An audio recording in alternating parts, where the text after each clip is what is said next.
Johnson. Melton. Rowe. Bagley. Mr. President. Please rise for the pledge.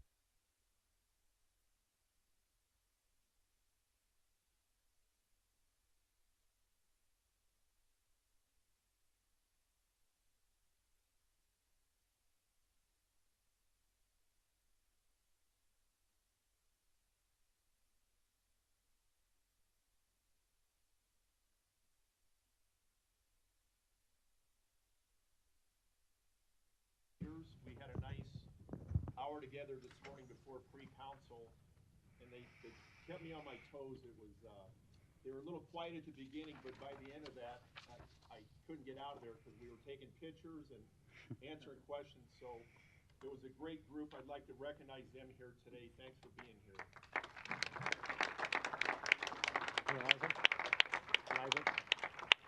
Just so people know what Bold is, it's under Mr. Val McPherson, who I've had the great pleasure to get to know. It's a civic engagement fellowship. It's an exchange program focused on developing a robust network of young leaders in the Baltics who can create innovative solutions to civic engagement issues in their communities and develop bonds between the youth of Bosnia and Herzegovina, Montenegro, Serbia, and the U.S. So it really is a great honor to have you here today. On another announcement, it's Labor Day coming up, so please respect the dignity of all the workers out there. It's going to be hot again, so feel free to throw water or a Gatorade out for your mailman or the guys picking up the trash. And last but not least, I wanted to recognize a pioneer that passed away within the last week, a great photojournalist reporter by the name of Dave Hamer. And I see John Chapman here today from WOW. John, our condolences go out to the WWT family and to Roger, who is a great partner of yours. Just a little history of Dave that I learned, besides watching him on TV as a kid, behind the scenes. He was a pioneer and a legend. He was the husband of 61 years to Verla, who passed away in 2013. And Dave taught many years at UNO, as his son Roger has followed his footsteps, not only as a great photojournalist, but also a teacher of the next generation.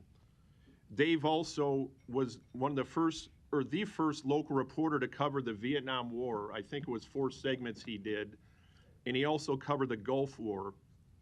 And he was a great storyteller.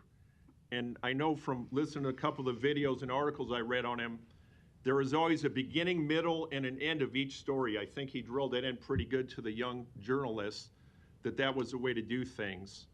So I want to again offer my condolences to everybody in the community of communications and the Hamer family. And as they say on NBC Sunday mornings, they got great segments of people that have lived great lives. They call it a life well lived.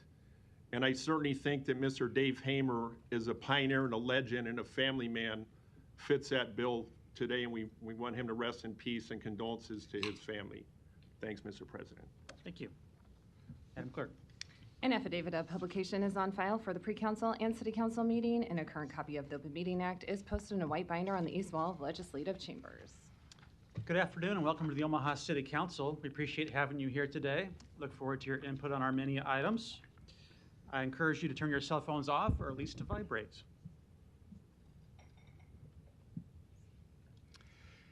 Number 6 today is an item we delayed last week and we have done some subsequent work on, but we were hoping to have the applicant speak to today by Zoom, and we're expecting her by Zoom yet, but she's not here yet.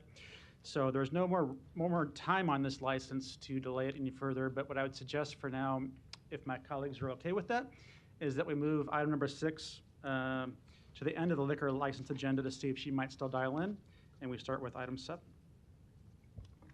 Item 7, to consider a Class C liquor license for Cassidy's Wine and Spirits located at 6610 South 168th Street, Suite 3 and 4. Public hearing and vote on number 7 is today. Proponents, please.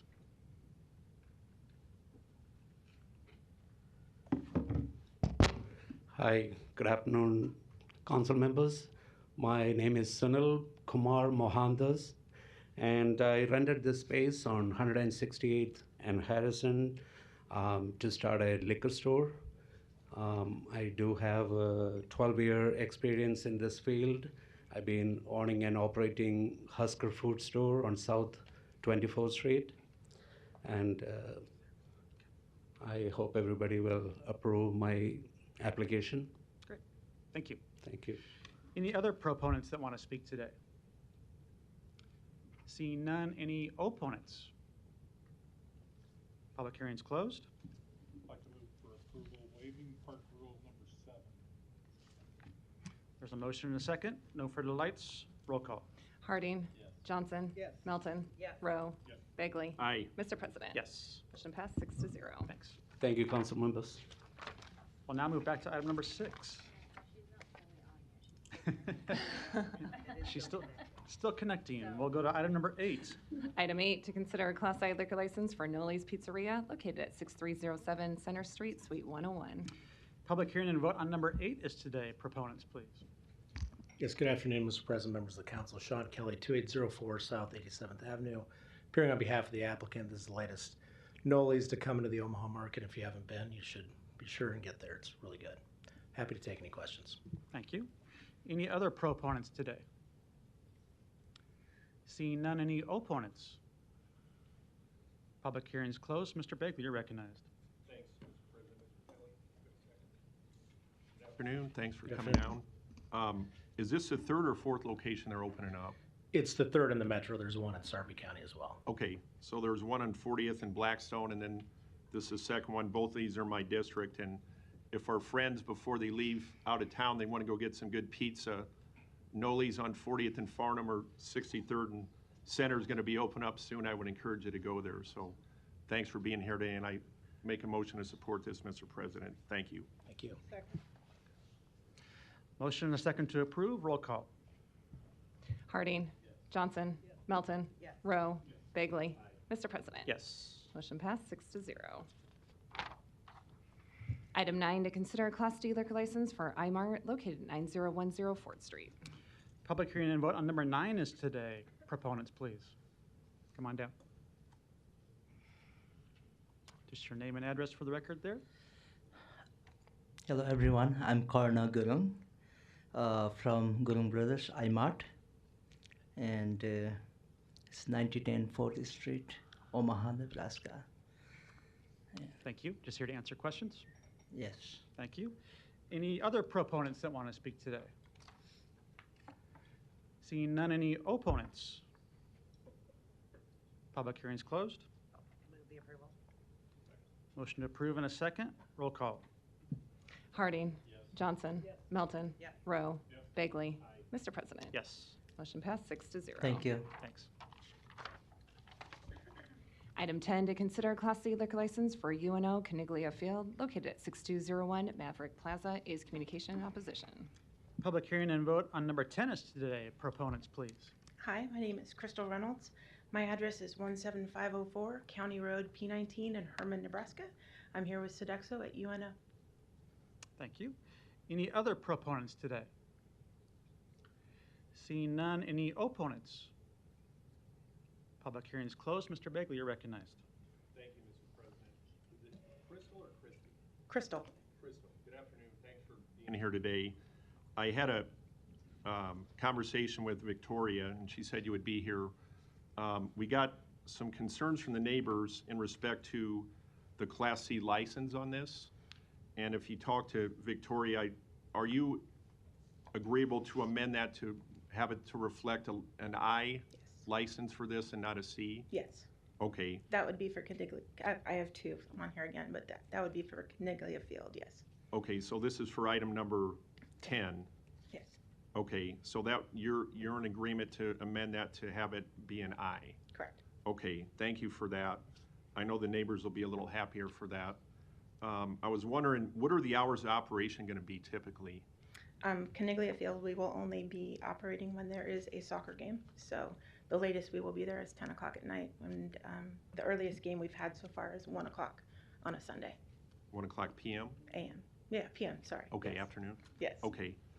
And what is the security like at the facilities there when there's alcohol served and these events are going on? The gates are all closed, and there is public safety there to not allow the alcohol to leave. Okay, and there, obviously, underage drinking on all college campuses is a concern. The public safety officers will be able to enforce what the laws are and make sure there's no underage drinking, and they're IDing people that are coming in and out. We ID everybody, no matter how old they are. So Okay, if they're not 21, they don't get a wristband. okay. Then I appreciate you sharing that with me on number 10, item 10, to change that from a C to an I. So I will make a motion, Mr. President, to amend that from a C to an I to support that. Second. There's a motion and a second. Roll call? Harding. Johnson. Yes. Melton. Yes. Rowe. Yes. Bagley. Aye. Mr. President. Yes. Motion passed 6-0. As amended? As amended, yes. Second. Roll call? Harding. Yes. Johnson. Yes. Melton. Yes. Rowe. Yes. Bagley. Aye. Mr. President. Yes. Motion passed 6-0. Thank you. Thanks. Item 11, to consider a Class IK liquor license for UNO Student Union located at 6203 Dodge Street. East Communications in opposition. Public hearing and vote on number 11 is today. Proponents, please. Chris Reynolds. My address is 17504 County Road P19, Herman, Nebraska. I'm here with Sodexo at UNO. Thank you. Any other proponents? Seeing none, any opponents? Public hearing's closed. Mr. Bagley. Thanks, Mr. President. Couple more questions. Same thing, basically. Is this going to be year-round? Yes. Okay. And the security for those events? It will be, for this particular place, in the ballroom in the Milo Bill Student Center, and we will have security as needed. What are the hours going to be for events that are going to be there? They don't start before 1 or before 5, and they're done by 11 o'clock. 5 p.m. to 11 p.m.? Mhm. Okay. Did I miss anything else on that?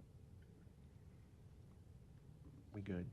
Okay, I just want to make sure, because there was different communications coming in on that, so I appreciate you coming down and just getting that on the record. Yeah. Obviously, UNO wants to be a good neighbor to the neighborhood association and the people that live around there. And even your councilman kind of walks through there on 3 or 4 occasions a week, and I think one of us takes their bike up there too, so there'll be a lot of council eyes going through that beautiful park and through the campus, so thanks for being here today. I'll make a motion to support this, Mr. President. Second.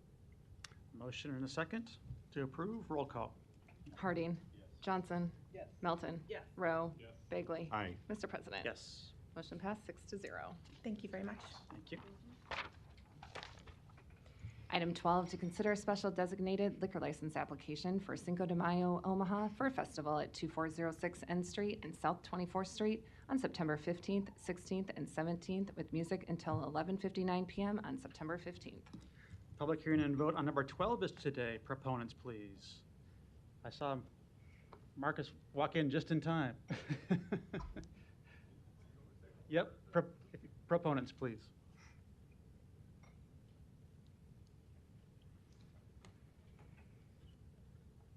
Good timing. Yeah, good afternoon. So, so this year we're doing the annual, And just your name and address for the Okay. record. it's Marcos Mora, 4014 Arbor Street, Omaha, Nebraska, 68105. So we're doing our annual festival down in South Omaha in partnership with the Mexican, Guatemalan, and Salvadorian consulate. So this year, normally we go till 11 o'clock, but this year, because they're doing a special ceremony on Friday, they were asking for an extra hour. This is pretty historic that we're actually doing something with the Guatemalan and Salvadorian consulate since they are new. Those populations are growing. So usually it's just the Mexican consulate, but now we're doing 3 consulates, so they're spreading out their activities. So that's why this year we're asking for an extra hour. Great, thank you. Any other proponents that want to speak?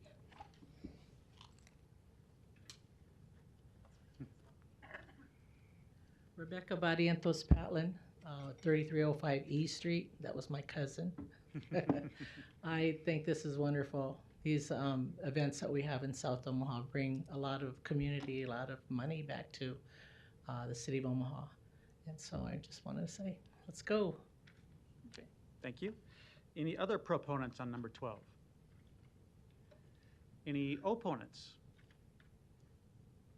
Public hearing is closed. Ms. Johnson, you're recognized. Move to approve. Motion to approve in a second. Roll call. Harding. Johnson. Melton. Rowe. Bagley. Mr. President. Yes. Motion passed 6-0. Item 6, to consider a Class C liquor license for African Cocktail Lounge located at 7215 Blondo Street. This item was postponed from the August 22nd council meeting. The vote can be today.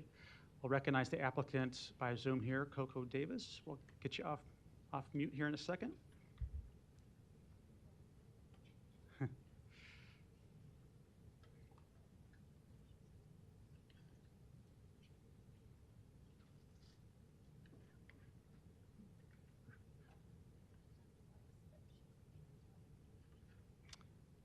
Okay, I think we're having difficulty connecting via audio, but I'm pretty sure I can handle this as she attempts to dial in here. This is a license that was in my district, or is in my district, and we delayed for 1 week. Given the sensitive nature of the location, many will recall it as the old Mount Fuji many years ago, and the Mai Tai Lounge underneath. But then since then has had some issues with some entities we were not in support of. The name of that establishment was Candies, and it was essentially a bottle club that the city was not in favor of, and eventually did remove from the site, or have it at least go out of business there. Since then, it's been a non-alcoholic lounge. I think now it's been vacant for quite some time. So there is sensitivity amongst surrounding neighbors to the location, and we did receive some concerns from a surrounding neighbor, actually across Blondo Street, who owns that property. So we wanted to make sure we looked into this substantially, and we did speak with Ms. Davis over the last week, a little more in depth about our business plan, and I'm comfortable with it at this point. She does not intend to use the basement. She will not engage in outdoor music, no outdoor patios. She'll begin the business very cautiously with Thursday through Sunday hours in the evenings, and I think is now aware of the sensitivity, and we'll make sure that she does follow up with surrounding neighbors and the surrounding property owner if this is approved today, to make sure this does go well for everyone. So having said that, I would be supportive of this today moving forward. Ms. Johnson, you're recognized. Thank you, Mr. President. Motion to approve. I'll second. Ms. Melton, you're recognized. Oh, thank you. As somebody that fought against the last establishment quite hard, because I thought it was going to have a huge impact on the surrounding businesses, I don't believe that Ms. Davis's establishment is in any way anything like the previous one. So I wish, Ms. Davis, hopefully you can hear us. I know we can't hear you, but we wish you success. I think it's great what you're doing. I would encourage you to reach out to any neighbors that you haven't met with, and just so that they have your number in case they have any issues. It's always better to exchange phone numbers and have a good relationship with your neighbors moving forward. Thank you. So I would encourage you to do that, and I will support your license for this establishment, because I think what you're doing is something that we can all live with here. So thank you very much. Thank you. Mr. Bagley, you're recognized. Thanks, Mr. President. I want to just say to the bold students here, when we talked this morning about civic engagement and outreach to the neighbors and the community and the neighbors, this is a textbook example of that. We delayed this so the council president could engage in neighborhood groups we talked about more and get feedback and make sure the issue was resolved or questions were answered. So as we vote on this here today, it's a good exercise that what we talked about this morning. Thanks, Mr. President.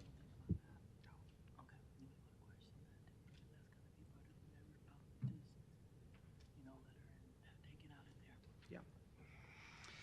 And Ms. Davis, I think you can hear us now, right?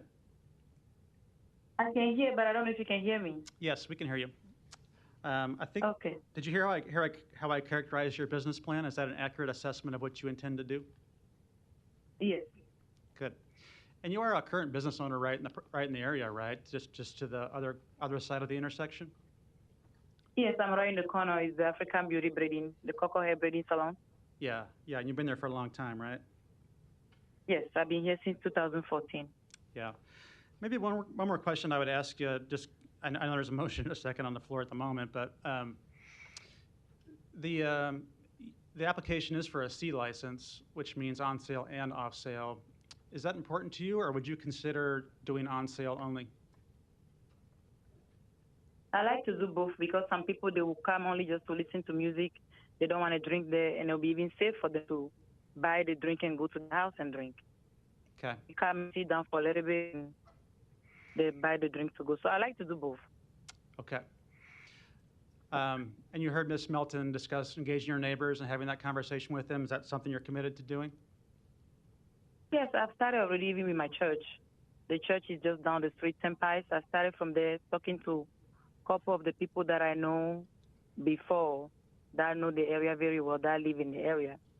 So they also give me the idea what I can do to help, so I don't bring any crime or any violence into the area. Yeah. And talk to some other people too. Good. Yeah, I would just encourage you to talk to your surrounding business owners there, and definitely Philip Butner, who called and had some concerns about the location and its history. So please do that. And then we'll, of course, watch operations closely here. And I'll stick with the motion in the second. No further lights. Roll call. Harding. Yes. Johnson. Yes. Melton. Yes. Rowe. Bagley. Mr. President. Yes. Motion passed 6-0. Thank you. Items 13 and 14 can be considered together for Carson Acres Lot 1, located southeast of 252nd Street and West Center Road. Planning Board and Planning Department recommend approval. Items 13 and 14 are resolutions to approve the preliminary plat and final plat. Public hearing and vote on items 13 and 14 are today. Proponents, please.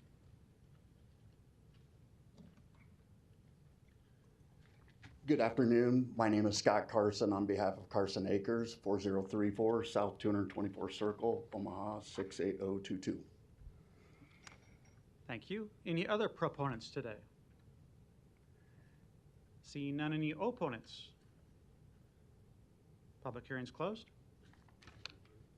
Second. Motion and a second. No further lights. Roll call. Harding. Johnson. Melton. Yes. Rowe. Bagley. Mr. President. Yes. Motion passed 6-0.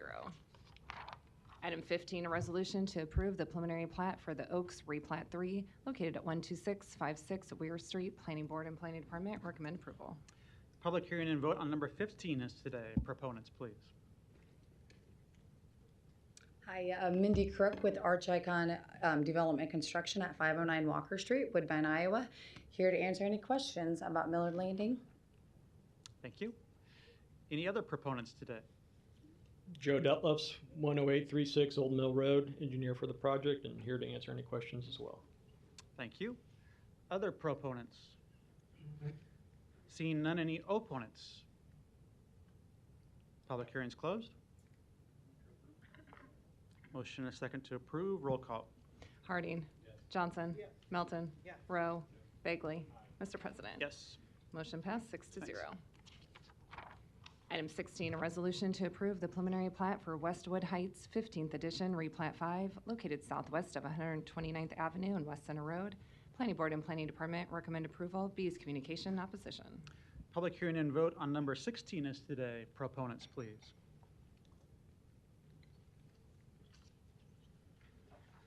Kyle Hazy with E&A Consulting Group, 10909 Mill Valley Road, here representing the applicant and make myself available for any questions that council may have. Thank you. Any other proponents? Seeing none, any opponents? Public hearing is closed. Mr. Harding.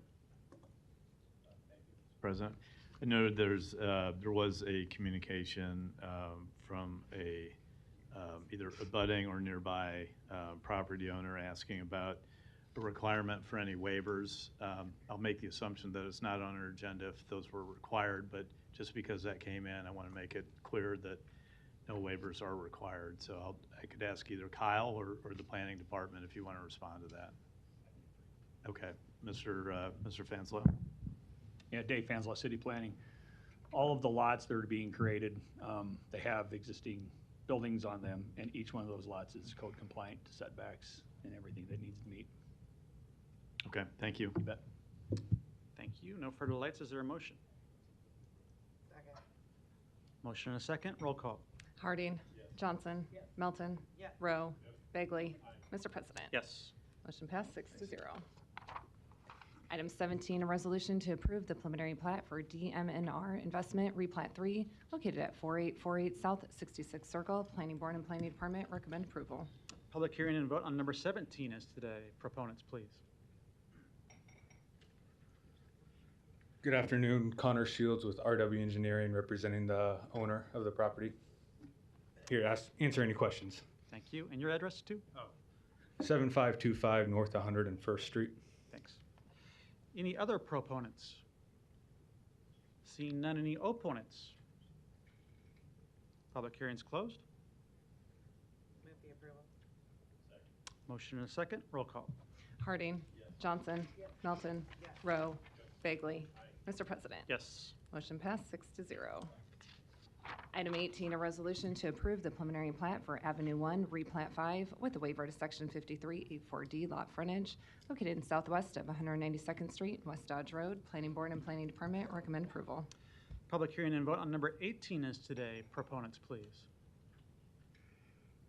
Seeing none, any opponents? Public hearing's closed. Second. Motion and a second. Roll call. Harding. Johnson. Melton. Rowe. Bagley. Mr. President. Yes. Motion passed 6-0. Item 19, a resolution to approve the preliminary plat for Bluestem Prairie, Second Edition, located at 4966 Newport Avenue. Planning Board and Planning Department recommend approval. Public hearing and vote on number 19 is today. Proponents, please. Good afternoon, Ed Teal with Habitat for Humanity, 1701 North 24th Street. Hi, I'm Aaron Weezy with Olson, 211 South 67th Street, Suite 200. Project manager engineer, here to answer any questions. Thank you. Any other proponents today? Seeing none, any opponents? Public hearing's closed. Ms. Johnson, you're recognized. Thank you, Mr. President. Hi, how are you today? Good afternoon. Just wanted to compliment you on all of the investment that you've brought into the area, also your engagement to the community and the opportunity for many residents to become homeowners. I motion to approve this. Thank you. There's a motion and a second to approve. Roll call, please. Harding. Johnson. Melton. Rowe. Bagley. Mr. President. Yes. Motion passed 5-0. Harding abstains. Item 20, an ordinance to approve a PUR overlay district located at 4076 Spencer Street. Planning Board and Planning Department recommend approval. Public hearing and vote on number 20 is today. Proponents, please. How you doing? Clemson Weah, owner of CNN Investments, property address 4076 Spencer, here to answer any questions. Okay, thank you. Any other proponents today? Seeing none, any opponents? Public hearing's closed. Ms. Johnson, you're recognized. Thank you, Mr. President. Shout out to you for the investment. Motion to approve. Motion and a second. Roll call. Harding. Johnson. Melton. Rowe. Bagley. Mr. President. Yes. Motion passed 6-0. Thank you. Thanks. Item 21, an ordinance to rezone property located at 2504 Bancroft Street from GI District to R5 District. Planning Board and Planning Department recommend approval. Public hearing and vote on number 21 is today. Proponents, please. Seeing none, any opponents? Public hearing's closed.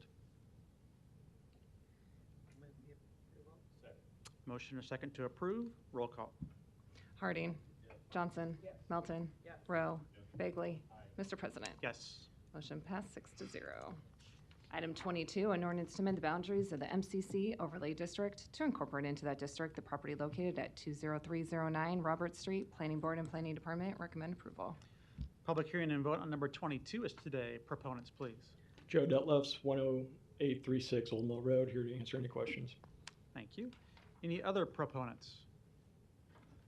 Seeing none, any opponents? Public hearing's closed. Motion a second to approve. Roll call. Harding. Johnson. Melton. Rowe. Bagley. Mr. President. Yes. Motion passed 6-0. Item 23, an ordinance to amend the boundaries of the MCC overlay district to incorporate into that district the property located at 2051 North 156th Street. Planning Board and Planning Department recommend approval. Public hearing and vote on number 23 is today. Proponents, please. Seeing none, any opponents? Public hearing is closed. Move to approve. Motion and a second. Roll call. Harding. Johnson. Melton. Rowe. Bagley. Mr. President. Yes. Motion passed 6-0.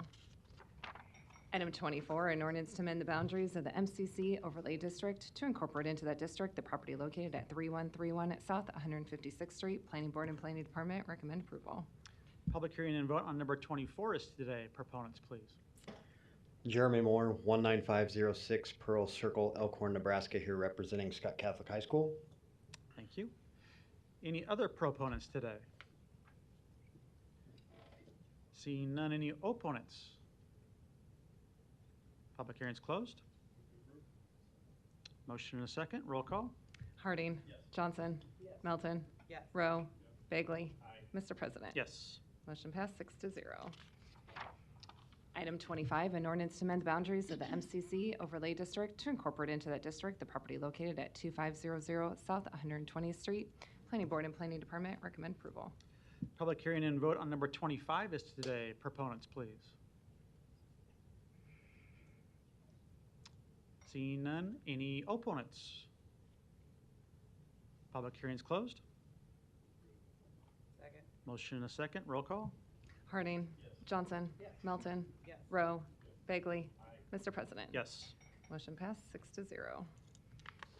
Item 26, an ordinance to amend the boundaries of the MCC overlay district to incorporate into that district the property located at 2011 North 156th Street. Planning Board and Planning Department recommend approval. Public hearing and vote on number 26 is today. Proponents, please.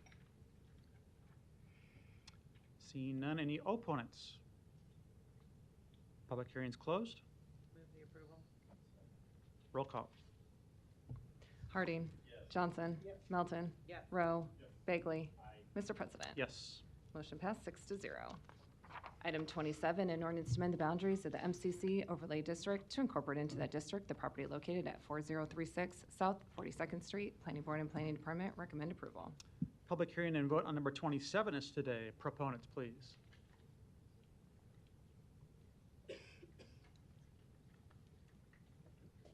Stacy Patansky with Patansky Creative Building Design and Drafting, representing the owner, support this change.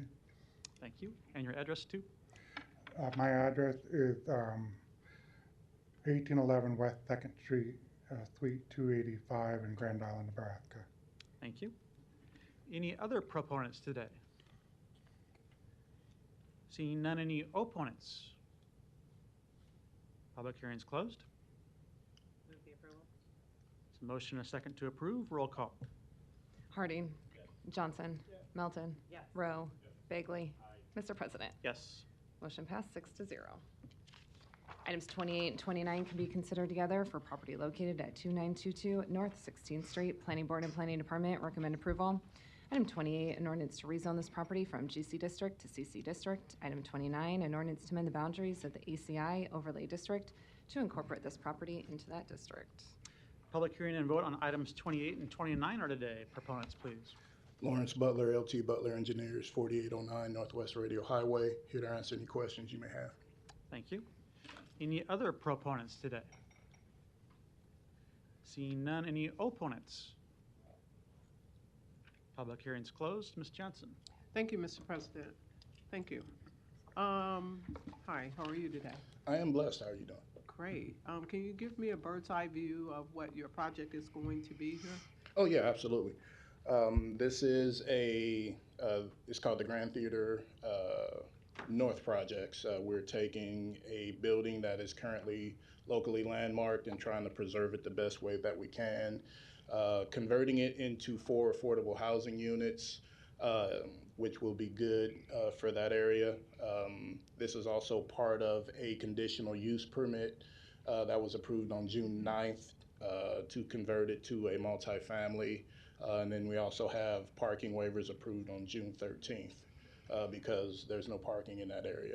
But I feel it's a great investment and also brings affordable housing to the area that needs it. Thank you. And have you done much engagement to the community nearby? Yes, so we know the pastor of Mount Vernon Baptist Church, Clarence Baskin. We worked with him on the previous project that we had right adjacent to it called the Atlas Apartments, or excuse me, Alice Apartments. And we have some of the neighbors, Leo, who's located at 1614 Benny Street, who always gives us a call when there's some issues going on. So we have engaged the neighbors, and they are excited about the one project that we've completed, a historic renovation, and they're excited about this one just so we can get rid of another vacant building in the area. Great. And last but not least, will it be affordable? Yes, absolutely. So can you kind of give me some narrative regarding affordability? I think what we've decided on is going to be three bedrooms and a 2-bedroom apartment. They're going to be huge. I think the affordability, that I'm not in control of, property manager NP Dodge is, but they will be affordable per the City of Omaha guidelines. And due to our new action plan, we talked a little bit about 30% medium or 30% income, Dave. Mr. Fanslow, will this be one of those projects? Dave Fanslow, City Planning. You know, the price point of these apartments would be up to the developer. We didn't put any stipulation that they needed to hit that 30%. I believe we're at between 40 and 60% on this one.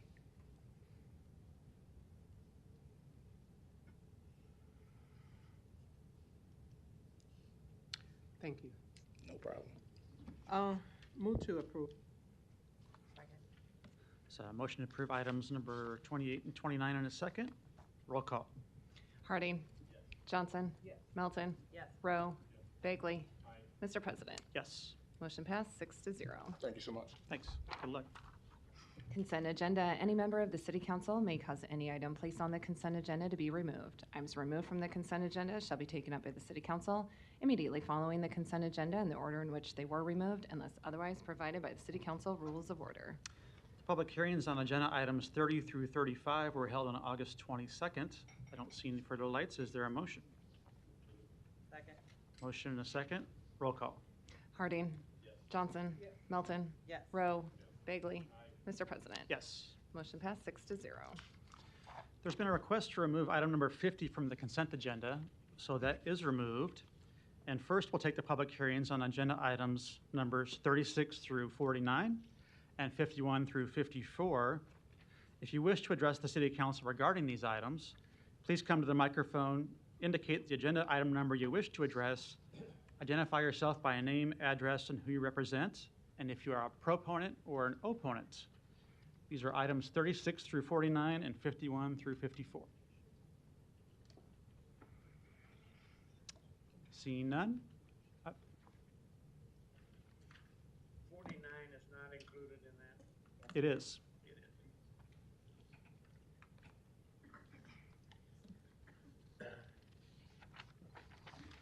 Larry Storr, 5015 Lafayette Avenue, 68132. Here against number 49. There's all kinds of national associations and leagues of Nebraska municipalities, things that are associations of government people rather than citizens, and they seem to have more voice at the microphones than we do.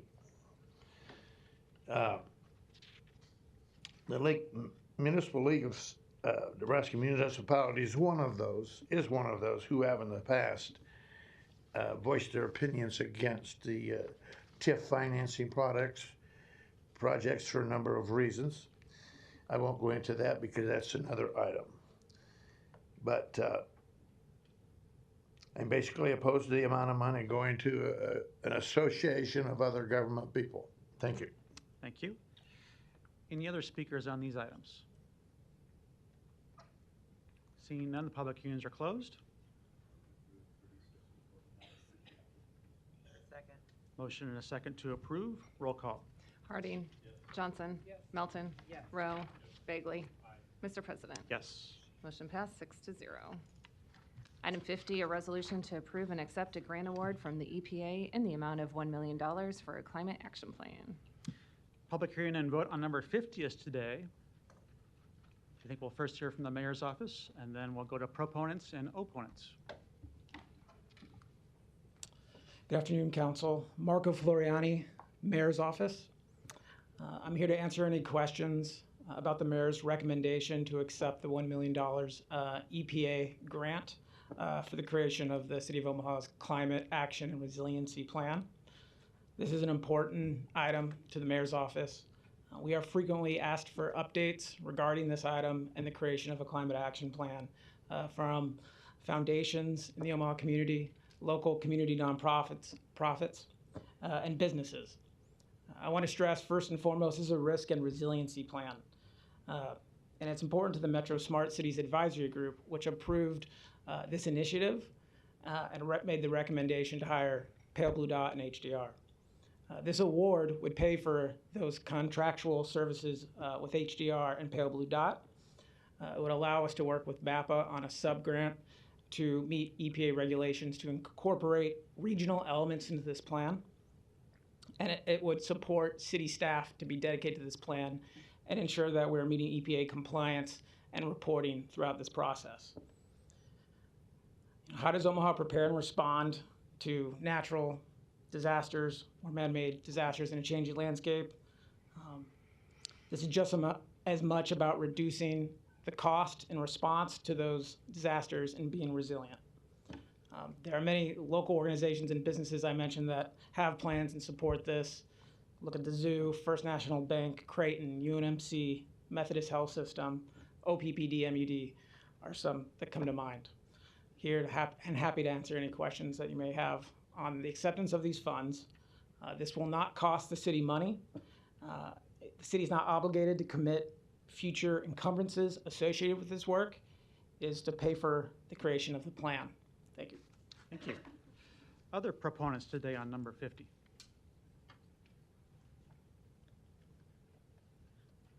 Rebecca Barrientos Patlin, 3305 East Street. I'm hoping that this plan will go towards like a PM10 specification where they look to see what these filters have in them, because South Omaha 68107 has the worst air quality, and we need these filters speciated. And if you're truly, who was that? If they're truly going to receive money here, I would really ask that they look at the PM10s that I've been fighting for over 10 years to be speciated, to see what's in our air that's causing asthma, lung problems, sinus problems.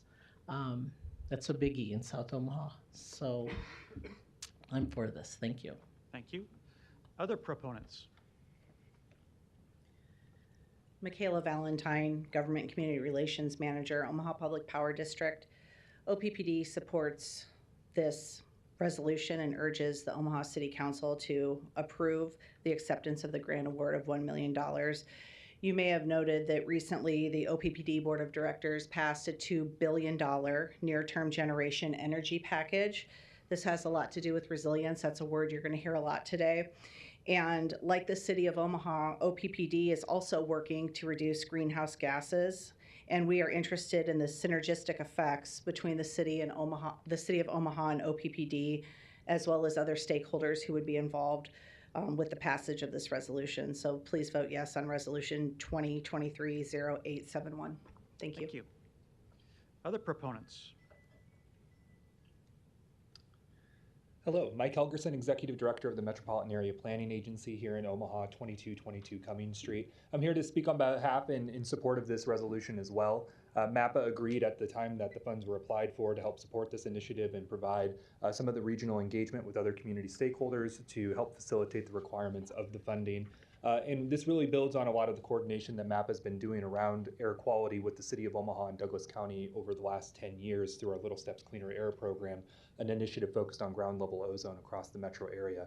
Increasingly, as we look at federal grant opportunities, climate is a very significant aspect of the eligibility and the priority given to those funding decisions. And so encourage the city to support the acceptance of these funds, continue to engage in the planning process and engaging in the regional planning process to help tell that story for future funding opportunities. Thank you. Thank you. Other proponents? I'm Abram Luters. I'm representing Omaha by Design at 618 South 11th Street. Omaha by Design is a nonprofit that has a vision for a livable city for everyone that calls the Omaha region home. And as a community, I think Omaha really values stewardship. We like to make decisions not just for ourselves, but for our children and our grandchildren. And really, that's what this planning work is all about. This is about making smart choices now to look ahead to the future, to mitigate risks, for everyone, both now and in the future, and to also be able to prioritize decisions. We know that when we talk about reducing emissions, reducing future risks for climate events, there are a million different pieces of work that we could be doing, but we don't have unlimited resources. So planning is about setting priorities, finding things that can have the biggest impact for the smallest amount of money. And on the related note, I know one thing we also like in Omaha is good value, a good deal, and this money does not require a match from the EPA. And so getting $1 million in planning money, not needing to provide a match, it's a pretty good deal. And we think it's going to have a big impact on the livability for Omaha, now and in the future. So for these reasons, Omaha by Design strongly supports the approval of this funding. Thank you. Thank you. Other proponents? Mr. Mello, your first visit as president of the Chamber of Commerce. Welcome. Good afternoon, President Festerson, members of the council. Heath Mello with the Greater Omaha Chamber of Commerce, 808 Conagra Drive, Suite 400, 68102. First, let me say how honored I am to be able to be with you today in my first time in this role as the new president and CEO of the Greater Omaha Chamber of Commerce. I look forward to working with all of you in our continued work to share and enhance and grow this great city. I'm here today to express the Greater Omaha Chamber's support for agenda item number 50, which would accept $1 million from the EPA federal grant in furtherance of developing the city's first climate action plan. We want to thank Mayor Stothert for her leadership in both pursuing this crucial federal funding and supporting long-term planning to address climate resiliency, as well as other council members, particularly President Festerson, who's been advocating for this action for a number of years. We also want to recognize our partners, MAPA, who will assist the city throughout the planning and public engagement process. As you may know, the state of Nebraska under Governor Jim Pillen is accepting federal funds to work on the state's first climate action plan. We believe it makes fiscal sense to the city of Omaha to leverage similar federal funding to develop a regional climate action plan. Utilizing these federal funds reduces the reliance on local funding sources to do this work and opens access to future federal funding to implement local projects. Businesses selecting sites for development and relocation to Omaha are increasingly including requirements for sustainability and climate resiliency. We also see the issue of sustainability and climate resiliency in our work to recruit and retain talent in this city, especially with young professionals. The Greater Omaha Chamber believes a broad, cross-sector, collaborative approach to climate resiliency will best position our city to compete both for new investment and the jobs of the future. We ask for a favorable vote on this item and be happy to answer any questions you may have. Thank you. Other proponents? Hi, my name is Alex O'Hanlon. I'm at 3902 Davenport Street. I'm here today on behalf of One Omaha and in favor of accepting the EPA funds for the upcoming Climate Action Plan. One Omaha empowers people where they live through education, training, and engagement to develop thriving neighborhoods. The most important tenet of a thriving neighborhood is that it's a healthy neighborhood. The upcoming Climate Action Plan is an opportunity to learn from residents about their experiences living in neighborhoods that are affected by environmental injustices amid a worsening climate crisis.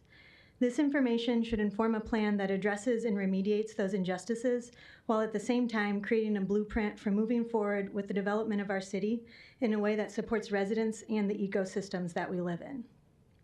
It's imperative that we create a comprehensive climate action plan to improve the quality of life in our community, address decades of environmental racism, and determine how to best foster a sustainable future that includes clean air, clean water, and a healthful environment for all. This plan must be founded on the feedback of the residents most impacted by climate change and be ready for expeditious implementation. Accepting these funds is the first step in a long and overdue process. I urge you all to vote to accept these funds so that we can move forward with this important plan in the most fiscally responsible manner possible. Thank you. Other proponents? Good afternoon, Jim Tyler, City of Omaha Public Works Department. I was asked to make a brief statement on behalf of Public Works. We rely heavily on federal loans and grants throughout the different programs we manage in Public Works, whether those be transportation, roads, bridges, flood control, and wastewater treatment. Weather impacts are changing, weather patterns are changing. An example, the Corps of Engineers is right now, they're releasing new and updated information on the magnitude and frequency of the flooding on the Missouri River. And that's going up, it's not going down.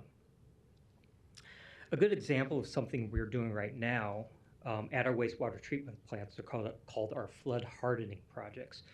And that's something we're working with the federal government, FEMA, their hazard mitigation plan, to spend funds in advance so when that next disaster comes along, we're going to be more prepared, we're going to be more resilient, we're not going to have as much problems getting our wastewater treatment plant back up started when that next hazard comes along. So that's a program we're working on right now to harden, to make our wastewater treatment plants more resilient. The work is being funded primarily by federal funds from the FEMA Hazard Mitigation Program. We need to continue to be able to secure these federal funds. They're out there. They're going to help us become more resilient. They're going to help us if we spend these funds right. They're going to help us face these disasters and spend less money in the future. So I guess I'll just kind of wrap up there. I appreciate your time, and I'll be happy to answer any questions. Thank you. Any other proponents? Luis Jimenez, 2709 Dewey Avenue. I just want to back what the proponents have been saying about the financial aspect of this development. This council and the mayor are dedicating city funds to the development of the climate action plan. And so you have a fund there, and then now we have government funds coming in, and it's growing. I've been skeptical of the particulars on the climate action plan, but financially this is a great development. So I'm supporting that point. And then also whoever's doing environmental control, I want to thank them for not cranking up the air conditioning, because it's stressful to be in a cold environment and then go out into a hot environment, and vice versa. Thanks for your time. Thank you. Any other proponents today? Seeing none, any opponents? Seeing none, public hearing's closed. Ms. Johnson, you're recognized. Oh, thank you. Thank you, Mr. President. I would like to thank everyone that came up in support of this action plan. And I would also like to share my same sentiments regarding all of the wonderful remarks that were made in support of this. I'll go ahead and move to support this. Thank you. Thank you. I'll second.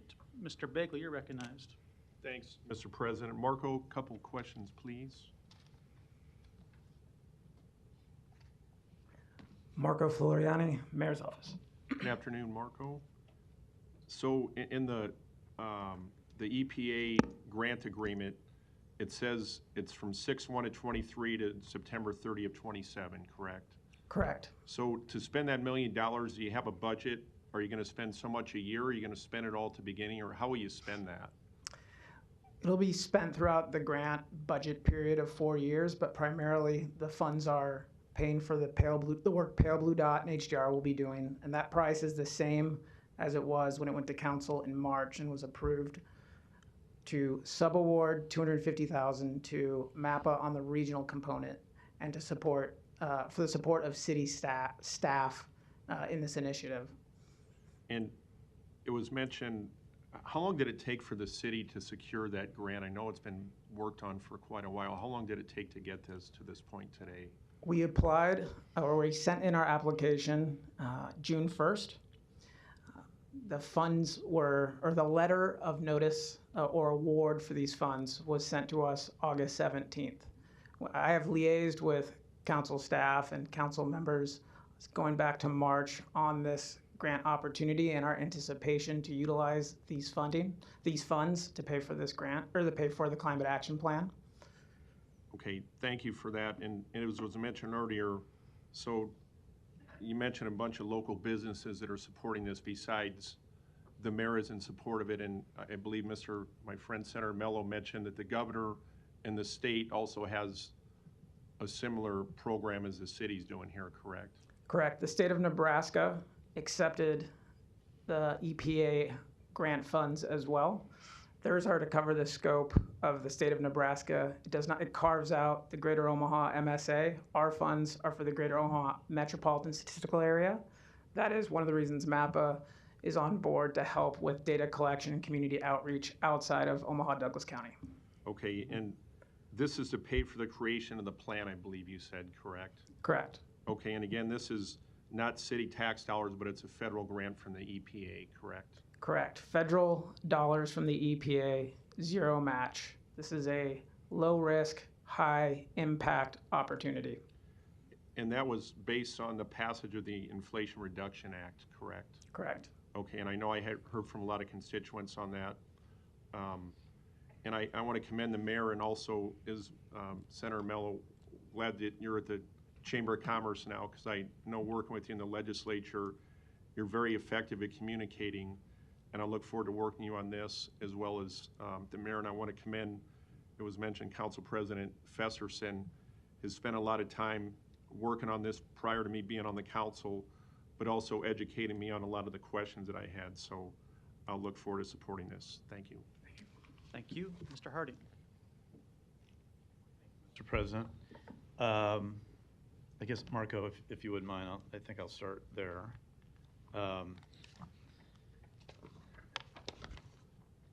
So I think it was stated that, well, first of all, as we discussed at pre-council, so the award of this, or notification of the award from the EPA came to the city of Omaha on August 17th of this year, correct?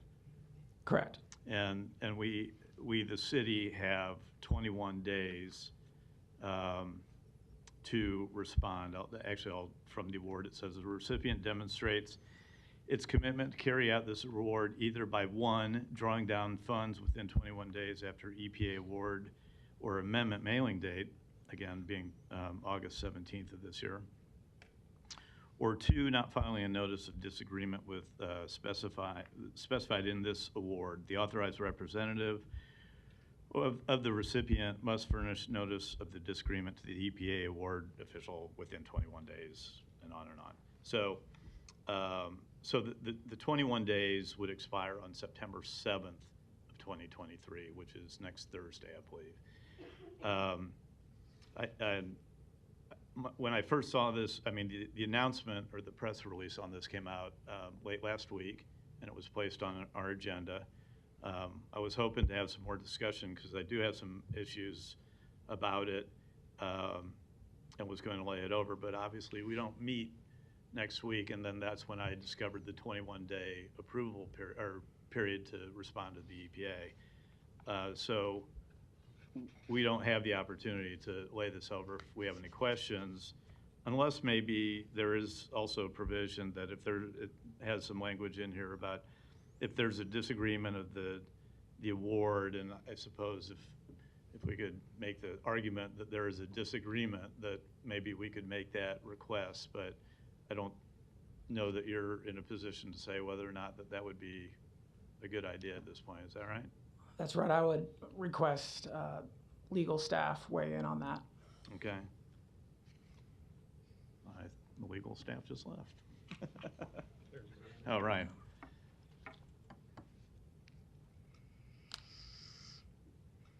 And Ryan, while you're walking up, I'll just throw the bait out too, not bait, but if you wouldn't mind covering also the reason why, because there's language in there, that second part of what I just read, that the city could, or a recipient of the award could receive that, and please explain why it requires city council approval then.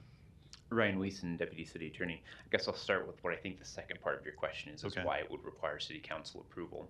There's a provision of the Omaha Municipal Code which requires the governing body, the City Council, to approve of any contract that either expends city dollars in excess of $20,000 or that we receive city dollars in excess of $20,000. A grant agreement is a type of contract. This is or would be the receipt by the city of Omaha of $1 million, so they would require council approval. Okay. I think what your initial question was with the ability to file a notice of disagreement with the award terms and conditions within 21 days of the notice of award. If the council were to reject the acceptance of this, we would have to notify the city or the EPA that the city we would file a notice of disagreement, being that the city council didn't accept it. Whether or not that would be acceptable to the EPA to then open up negotiations, I'm not prepared to answer that question. I can't respond for the EPA. Mm-hmm. I don't know that this EPA would view the rejection of this award by the city council as a notice of disagreement. They may just review it as an outright rejection of funds. And but I did not say I did not say not agree to or not accept it. It was just if an argument was made, if we were to lay it over with the argument that was made that more questions needed to be answered, do you think that would satisfy number 2 in the acceptance award, the award of the acceptance? I don't know that I can speak on behalf of the EPA. In my thought would be that a notice of disagreement would have to identify to the EPA what terms the receiving entity disagrees with. Okay. And I don't know what those would be at this point, other than you're feeling that 21 days isn't enough to evaluate whether or not we should accept it or not. All right. And I don't know how the EPA would respond to that. Fair enough.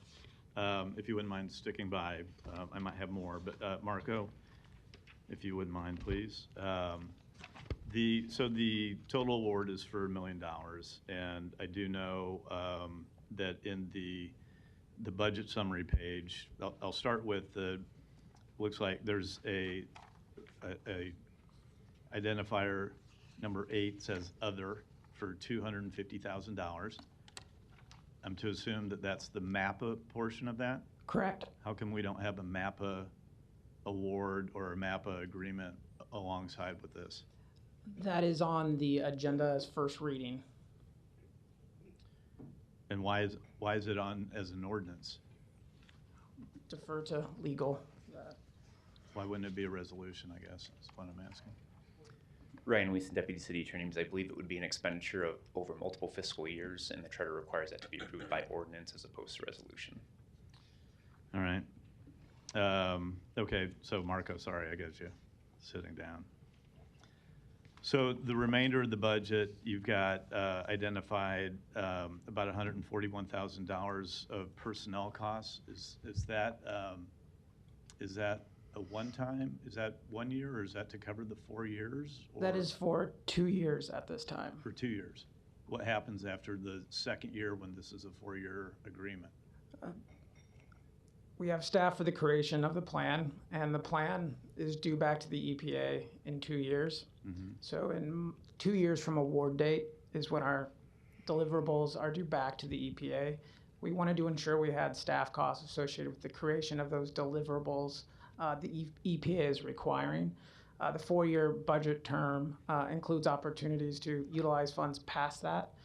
Part of this plan will be understanding some of those additional funding, how they're put to use or utilized in association with this plan. We have 2 years of staff. Funding? The budget. So you're talking about the remaining, I'll go past the fringe benefits and travel, so the remaining basically $525,000? Yes, that $523,000, the Pale Blue Dot HDR contract is included in that.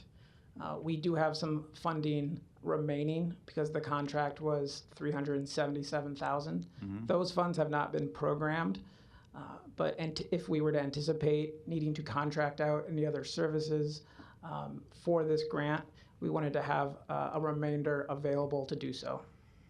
I'm glad you brought up the Pale Blue Dot and HDR agreement, because I do have some questions on that as well, too. When, this council passed that agreement back in March of this year, correct? Correct. And I'm reading from the cover letter of the resolution that it was to cover the period of March 1st, 2023 through June 31st, 2024. Is that correct? June 2024, correct. Mm-hmm. When did that contract start then, if that's what we approved? It was executed in, I think, July 31st was when it was executed.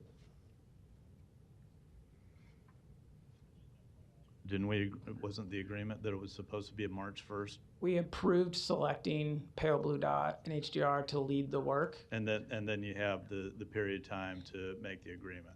We had the period of time to make the agreement and to ensure that we could pay for the contractual services and utilize these grant funds. So that was going to be my next question, because part of the EPA's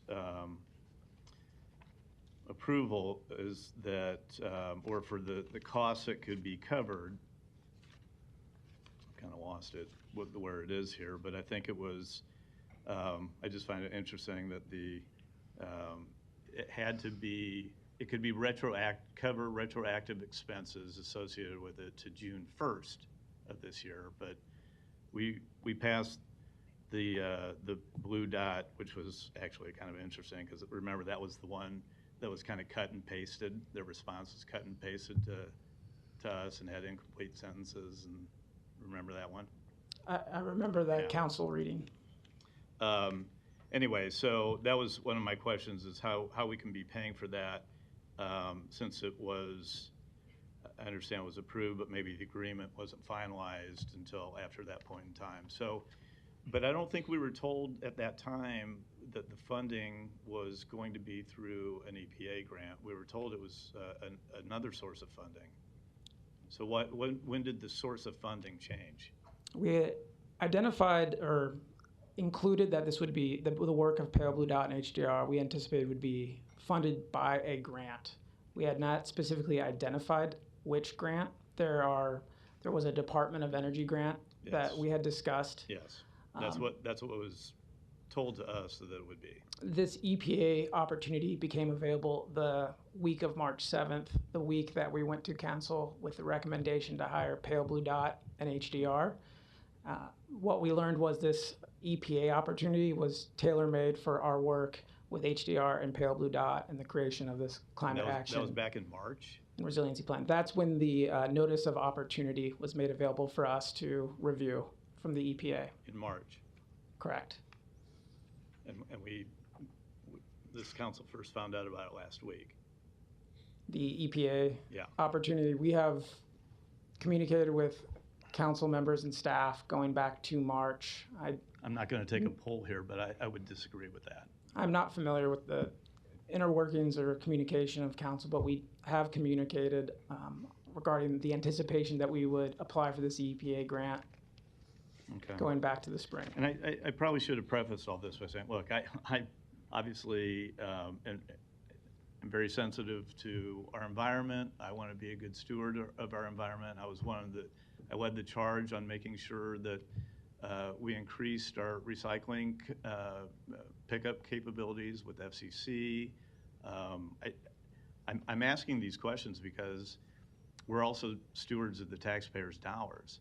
And I want to make sure that the contract, it just feels like that there was a little bit of bait and switch here, maybe not intentional, but I don't think we've been kind of kept abreast of the, what's been happening kind of behind the curtain.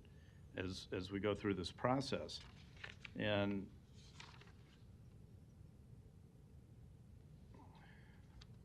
you know, it just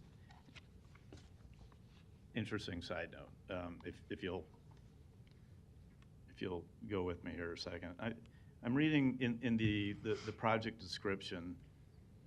It says the agreement provides funding under the Inflation Reduction Act, which again I think is interesting, to the City of Omaha to develop regional climate mitigation plans to address greenhouse gas emissions reduction measures throughout the entire metropolitan area, and to conduct meaningful engagement with low-income and disadvantaged communities. I'm not sure I know what that means. We wanted to clarify with the EPA staff what that meant as well, and we spoke to them and walked through our community engagement process with the EPA, articulating that this would be a citywide climate action resiliency plan and that we would be going into communities across the city of Omaha, and they approved that approach to community engagement.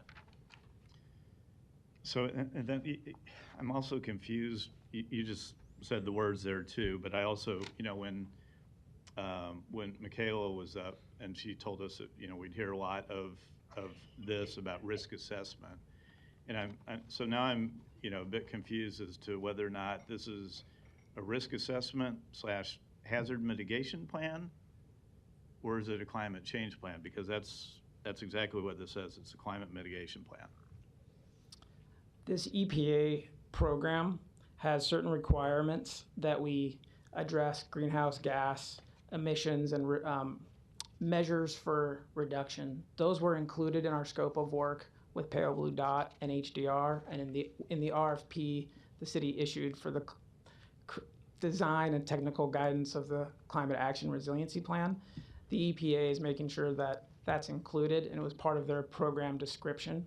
It also includes the resiliency efforts the City of Omaha included in our RFP for the Climate Action Resiliency Plan, and in the response received by the consultants. Okay. As long as we're going down that route then, because if you had questions about it, that's great, and you clarified that with the EPA. I guess on that same page, there were a couple others, if hopefully maybe this was also discussed, but it says something about, you know, reduce over the lifetime measures tons of pollution, GHGs and co-pollutants, reduce annually in tons of pollution, reduce with respect to low income and disadvantaged communities. And I don't mean to be flippant or glib, but you know, are there microclimates above certain areas of town and not others? Why is it worded that way? The EPA wants to ensure that historically disadvantaged communities that maybe have not been part of plans the EPA has released in the past, wanted to ensure that we included them in our plan.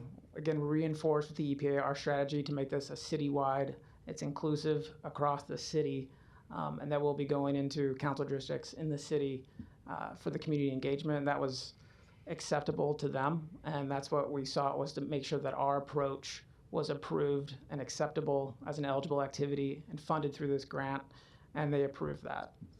I cannot speak for the EPA specifically. Okay. And I'm sorry, that's not fair to ask that of you, but I will say in the very next paragraph it says, all citizens throughout the greater Omaha area as well as citizens at large will be benefited. So it just seems, I just wondered if that was a question that the city brought up as well.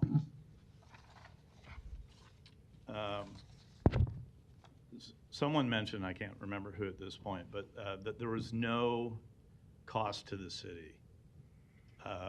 The personnel you've covered for the first 2 years, and then what happens after that? There's obviously, we're basically being asked to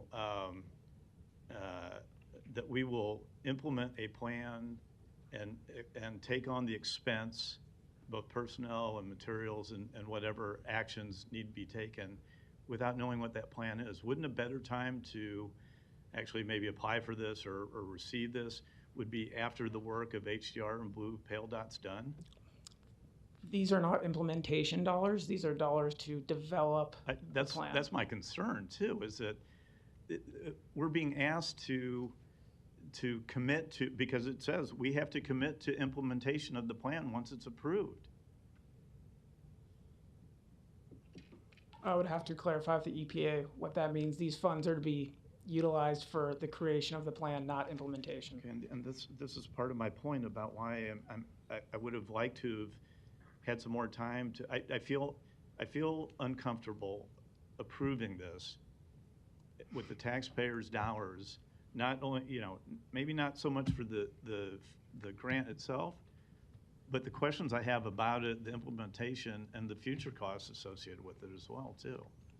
So I appreciate your time, and I appreciate your patience and responses. Thank you. Thank you. Thank you, Ms. Milton. Thank you. And I don't need to go back through. I was a little bit confused by the budget summary page because it has contractual at $523,743, but pale blue dot is only $377. Marco, do you want to come back up? Sorry, I didn't know you'd sat down. Marco Floriani, Mayor's Office. Thank you. So what's the other contractual? Is that for HDR? We are only committed to the $377,000 for pale blue dot and HDR. That number from the contract that was approved in March remains the same. It was a $1 million opportunity. It was formula driven. We did not specifically request $1 million. That's what the EPA federal formula made available for the city of Omaha.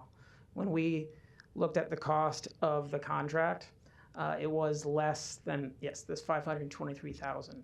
Those funds may be utilized in the future for contractual services that we would bring to council for approval.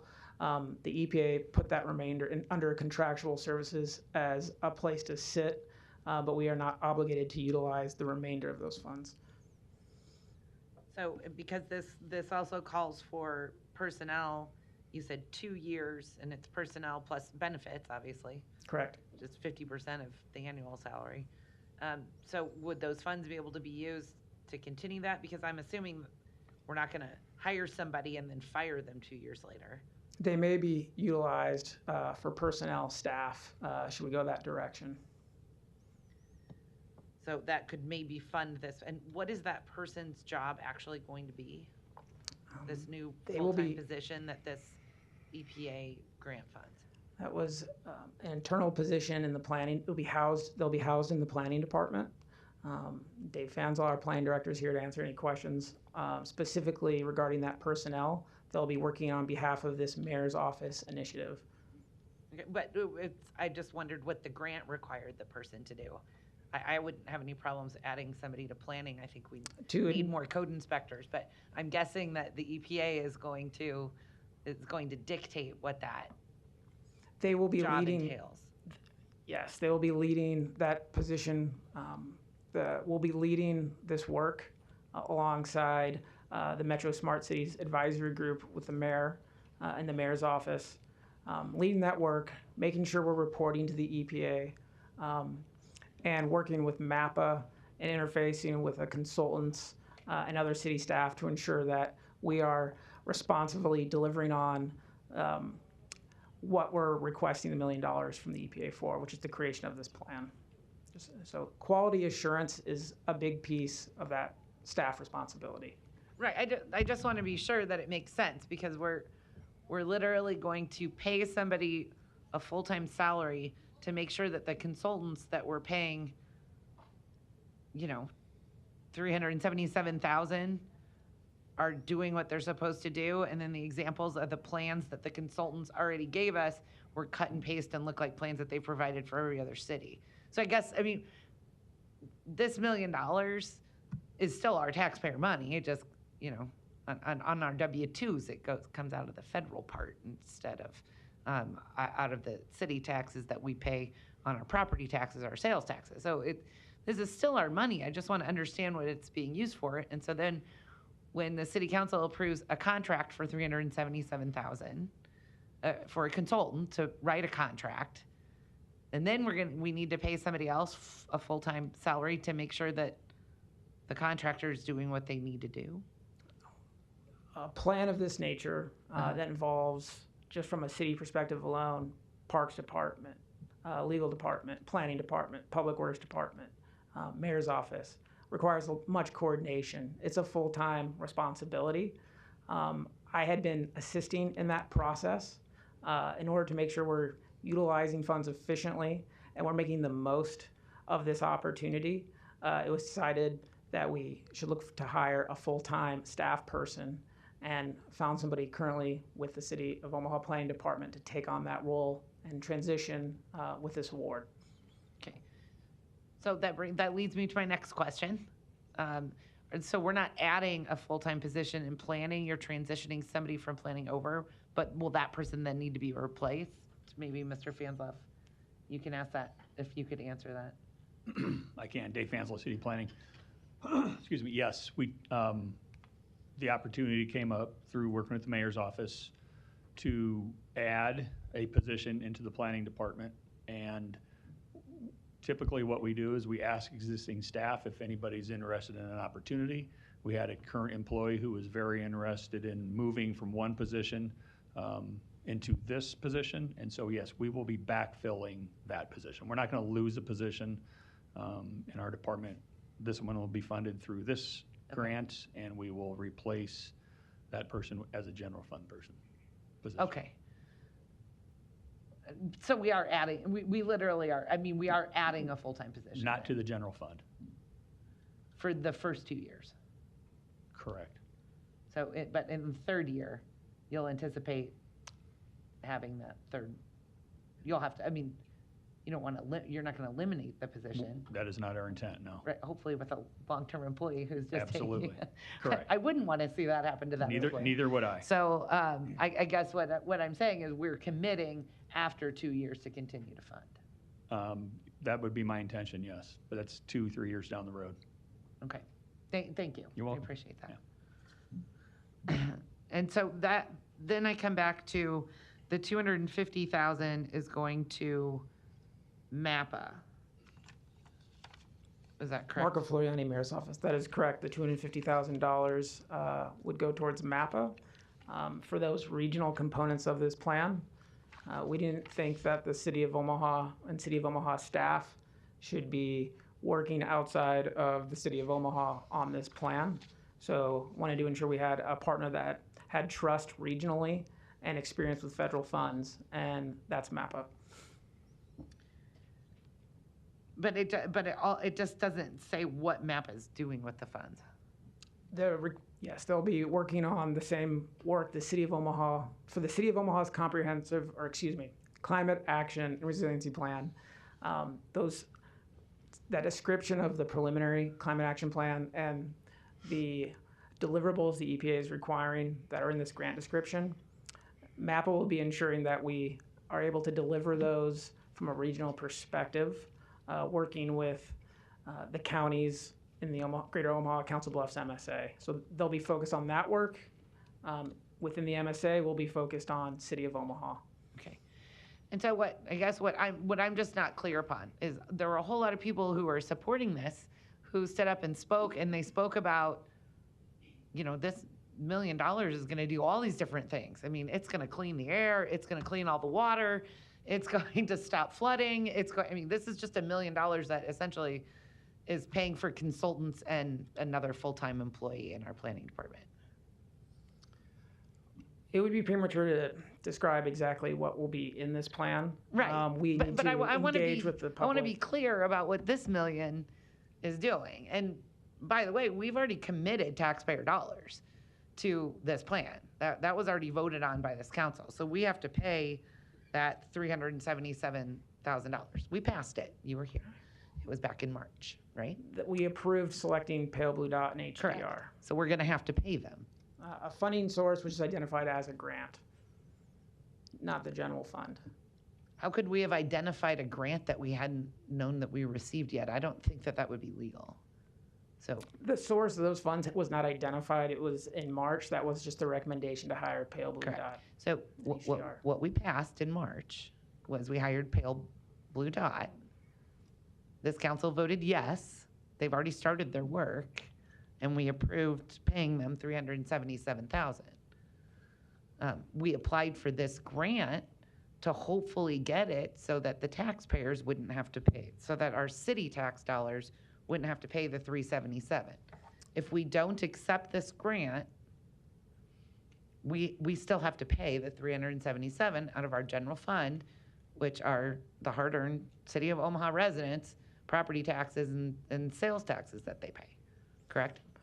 I believe that is correct. I would also ask legal department to weigh in on that contractual obligations associated with this work, but. Okay. You know what, I don't need to ask the council as a lawyer myself because we voted on it and we signed the contract, and under the contract, we're gonna have to pay the contract. So I guess that's where I am. I struggle, although I don't like to vote for what sounds like a plan that we have no idea what's in the plan. And I believe taking this money sounds like we're committing to whatever the recommendations are from the plan that we may or may not disagree with. Because I don't want to rehash the disagreements I had, that I think we have to be very careful with using our language of climate resiliency, and it all sounds good and it makes us all feel better because we all want clean air and we all want clean water, but we also want everybody to be able to own a house or at least have a roof over their head. And a lot of what the potential things that I've seen in other plans are, we're going to increase the cost to build affordable housing. We're going to increase the number of codes that have nothing to do with safety. And we are going to hinder our ability to add the over 40,000 units of affordable housing that we need here in the city of Omaha. So what I'm hoping is that we can work with the consultants on that. And I hope that, you know, in getting the opinion of course, they said they want the opinion of low income and disadvantaged. That's great. I think we should have the income of everybody, though, because I'm fairly certain that the low income and disadvantaged communities are going to want to make sure they have a place to live as well. And so sometimes it's all about how you present it. And I think we need to present everything to the communities so that we can actually have a balance. We need clean air. We don't want pollutants. We want to find ways that we can have our air clean. I mean, heck, farmers in the state of Nebraska are the best conservationists. I mean, they're the ones that have loved the land and tried to preserve the land going generations back. So I think we just need to make sure what we're doing and approving isn't committing ourselves to something that will hurt our citizens, especially the low income and disadvantaged that you're claiming to help. Because sometimes that's what people do. You know, it's kind of like if you just say it's going to help the children, then everyone will vote yes, because who can vote no for that? But really what you're doing is you're not helping the children necessarily. There's different intentions.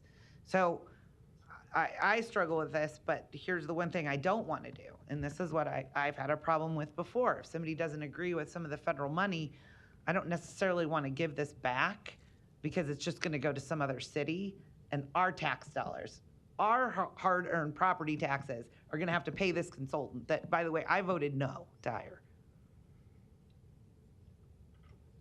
And so as much as I would like to vote no on this, on accepting these funds, I'm not going to throw my own federal taxpayer dollars back at the federal government to go to another city and make our citizens pay for something that I don't want to pay for anyway. But that's the struggle and the dilemma I'm put in. But I can tell you, I'm going to be watching, and I'm going to be watching what Pale Blue Dot does, and I would like to have monthly updates on where we're at, what they've done, who they've contacted, and how they're presenting this information to the public. Understood.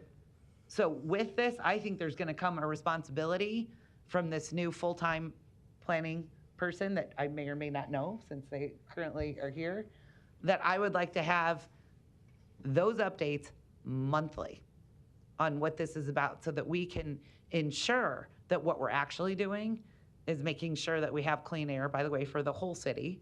I think everybody deserves clean air, no matter where you live, clean water, and that we're actually making the environment a better place, and that we're not spending money and we're going to mandate that everyone own an electric car when OPPD says they have to invest $2 billion, but by the way, if everyone owned an electric car, we don't have a grid to support it. So I want to make sure that we're not doing things that, in all honesty, are stupid. I want to make sure that what we're doing is going to benefit everybody in the community and that doesn't have the unintended consequences that I think other cities' climate action plans that this consultant has done, that their recommendations have resulted in. So I guess the long story short, if I can get that commit, I guess I'll say from the mayor's office, but also from planning, if we could have that a monthly, doesn't have to be with the whole council. I'm the only one asking for it. Anyone that wants to join me is more than welcome, as long as we don't have more than 3 council people in the room. No breaking Open Meetings Act. But if you can commit to that, I would appreciate it. Kansas City Planning, absolutely. We'll work with Marco and provide you updates whenever you want them. Monthly, sure. We can talk with Marco. Right. This person in the planning department is going to assist in the plan, right? Marco was the lead. He obviously doesn't have the time to coordinate with all of his other duties, coordinate with all the other partners with this plan. So when I was approached, I agreed to hire a position to help with this plan, and absolutely we will update you as you need to be updated.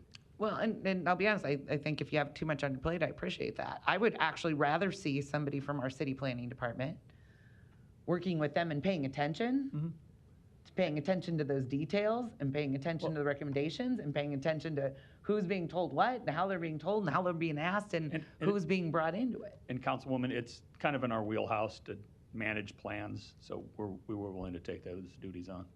No, I appreciate that, and your planning department isn't who I'm questioning here. I'm looking for your department to be a partner with me to make sure what we're doing, because your department also is in charge of the affordable housing plan. Correct. And that means a lot to me. And sometimes I think you can have plans that are going to contradict each other. And it may be your department that can help in pointing that out. Sure. And so that's why I guess I feel more comfortable working with somebody in your department to make sure that doesn't happen. And if we don't have these funds, I might not be able to have that person that can be that check and balance that I feel that we need, because I'm very concerned about what may be in this climate action plan and what those recommendations are.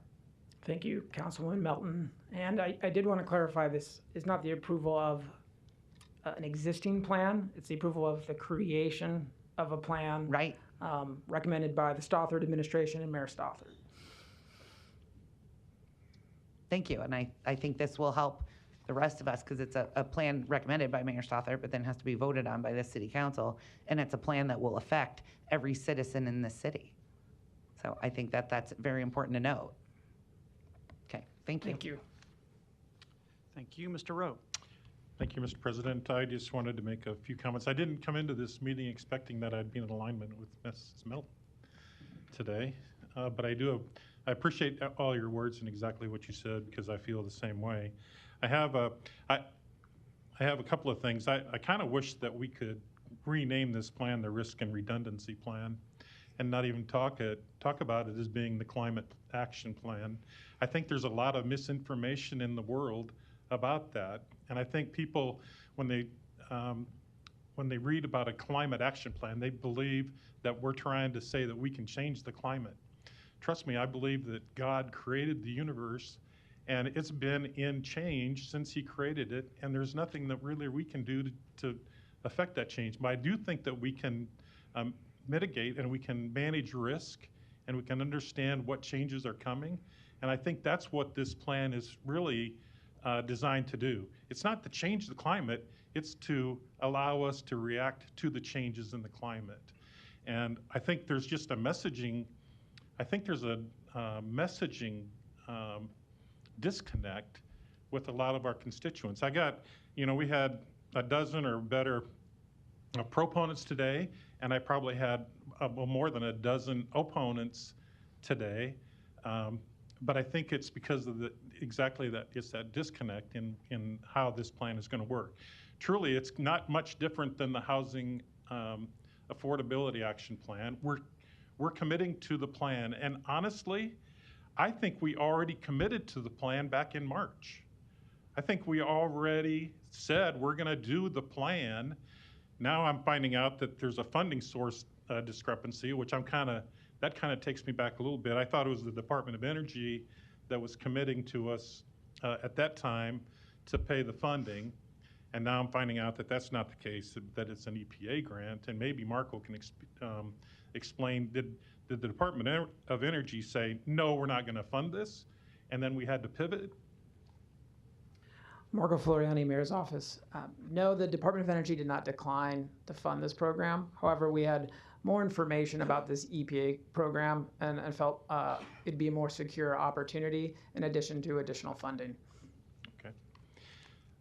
So on this plan, what we're approving today, what we're talking about today, has zero implementation in it, right? Zero, just the creation of the plan. The creation of the plan. So any implementation that's going to be affecting our city is going to need to be voted on us as a city council going forward, right? We will take the plan to city council. Okay. There's also this fear that I've read in the emails this week about a 15-minute cities requirement of this plan. And there's this fear out there that this is like a conspiracy, that the climate action plan is nothing more than a disguise for us to implement a 15-minute cities rule that's been going on in Europe. And I'm not that familiar with it, but I'm familiar enough that I understand the fear, but I'm not sure that it's really real. I don't know if the climate action plan or this risk plan is really moving to that direction. Can you say yes or no? Is it a part of that strategy? Councilman Rowe, I'm not familiar with what you're describing, but we are not approving a plan that is written today. We're accepting funds to create and pay for the creation of that plan. So no, we are, I guess, I do not know more information. I would need more information about what I'm saying no to, but what you're describing does not sound like it was part of our RFP for the Climate Action Plan or our application materials from the EPA to fund this work. Okay, I appreciate that. I mean, that's something that there's a real fear, and I believe it's unfounded, but I understand that people have the fear. And I just want to make sure that we're on record and saying, hey, this is not our intent. And when it comes to implementation, if somebody says, hey, we want to create this 15-minute city where we're going to restrict travel out of your neighborhood from neighborhood to neighborhood via technology and cameras and that kind of thing, I'll be voting no. I don't think any of us are intending to do that. And I think there's other things that could be coming out of the plan that we're going to vote no on, and hopefully there's some that we can vote yes to, and that makes sense.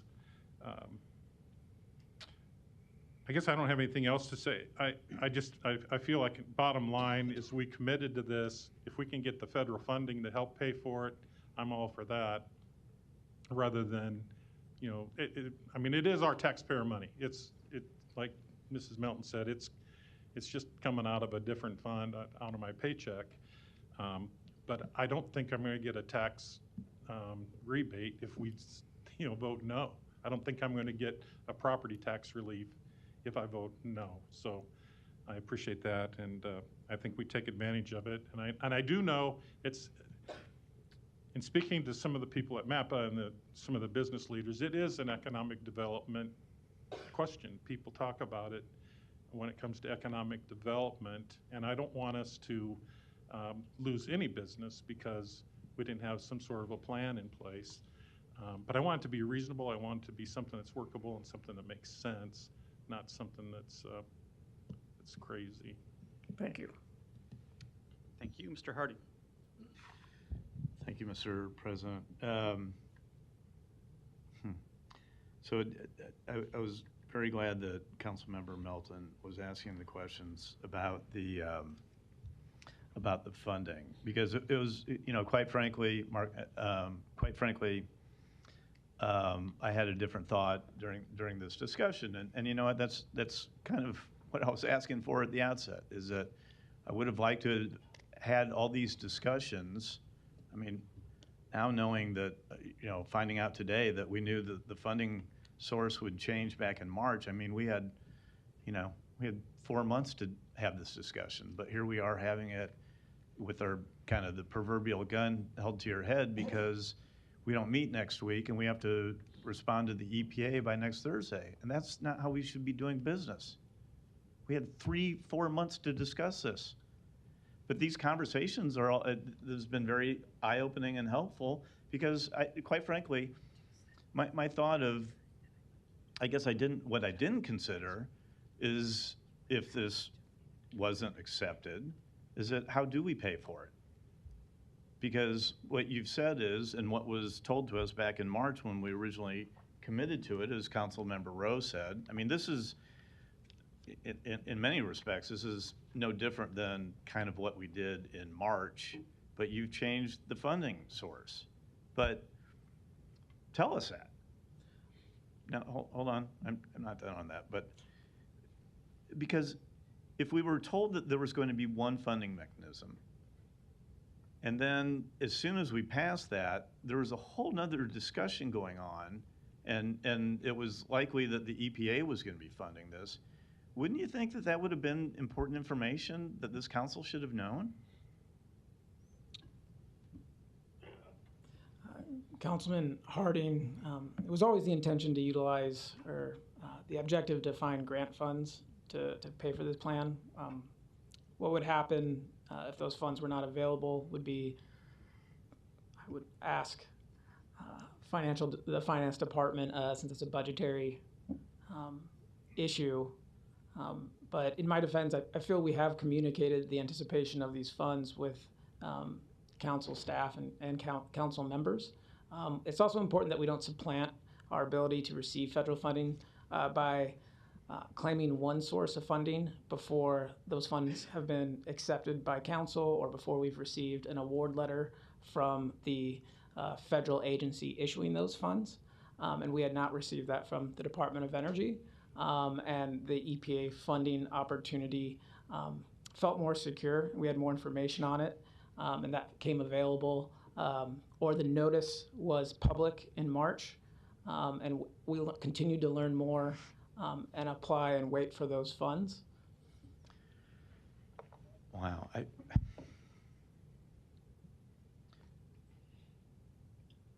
We were presented something. I guess I'm surprised that that's the way we do business, that we are asking for approvals on plans and to pay for them without having, I guess I'm more surprised at that we didn't have it. And I fault myself for maybe not asking that question back in March, but I was led to believe that we had the Department of Energy's grant in place to fund the HDR and Pale Blue Dot's consulting fees. Right. So I find myself in a very odd position in that if we don't approve this, then it really is an additional expense to our taxpayers of $380,000 because we've made that obligation to HDR and Pale Blue Dot. And I doubt the city would ever want to default on that agreement. So congratulations. I understand that that's how we're going to pay for it now. But I will say one other thing, and I guess you could say that. And look, I'm being open-minded too. I think I've been convinced that I don't think I have, that there's not much choice here. So. But I will say, and I wanted to, I know we've heard it repeated that there's no cost to this down the line, but let me read out of the agreement, the EPA agreement, or the acceptance form. And this is on page 7, paragraph 3. It says a status report due at the closeout of the 4-year grant period. This report should include the implementation status of the quantified GHG reduction measures included in the CCAP, the Comprehensive Climate Action Plan, any relevant update analysis or projections supporting CCAP implementation, and next steps and future budget staffing needs to continue CCAP implementation. So understanding that we've clarified that this is not committing anything in the future, that this is just changing the funding mechanism or the funding source for what we approved in March.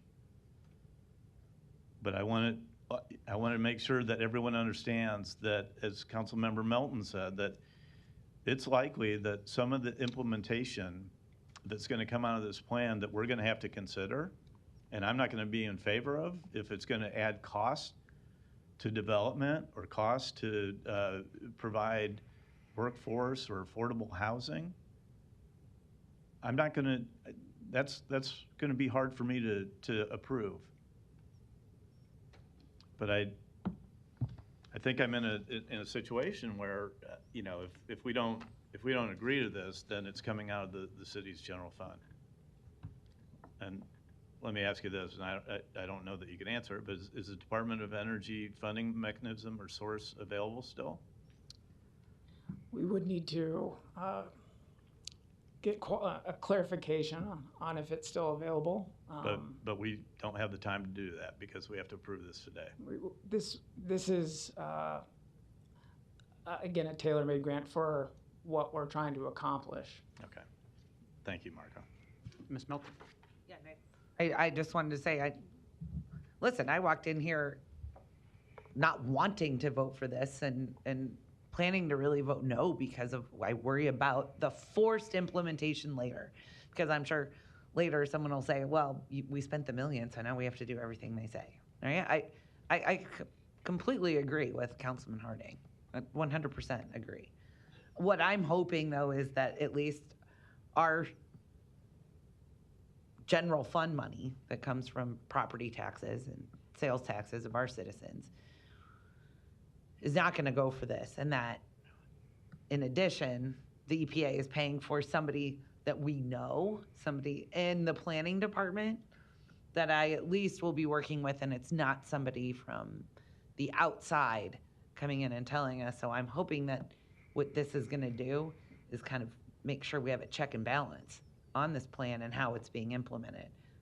Might give me more insight than I thought I ever had before, or at least it gave me the idea, and now we have the commitment from planning to be able to have those regular meetings. So maybe we will do a plan that's not, maybe we'll have to challenge Pale Blue Dot, and they're not going to be able to cut and paste their plan for us.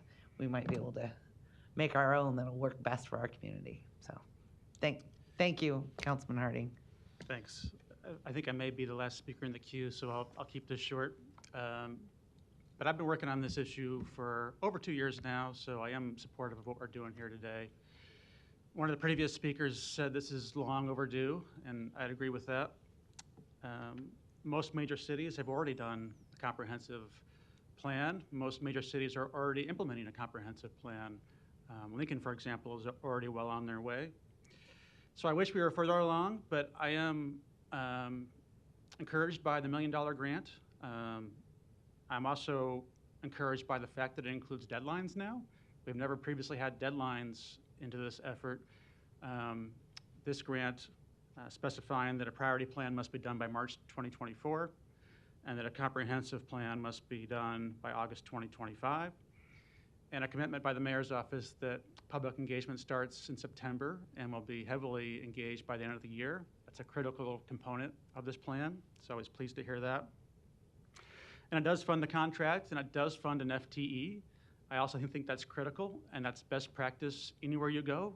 This has to be somebody's job to facilitate this plan. And yes, later, I think once you have a plan and once you've agreed upon what's to be implemented, it does take a person to manage that program of work going forward. That's not part of this grant at the moment, but I wanted to make that point too. That's a best practice in sustainability that I think we're going to have to think about in the future, in a future budget. And of course, the public engagement is a critical component of what else is funded by this grant. And there is no local match, as you mentioned. I think that's a big benefit as well.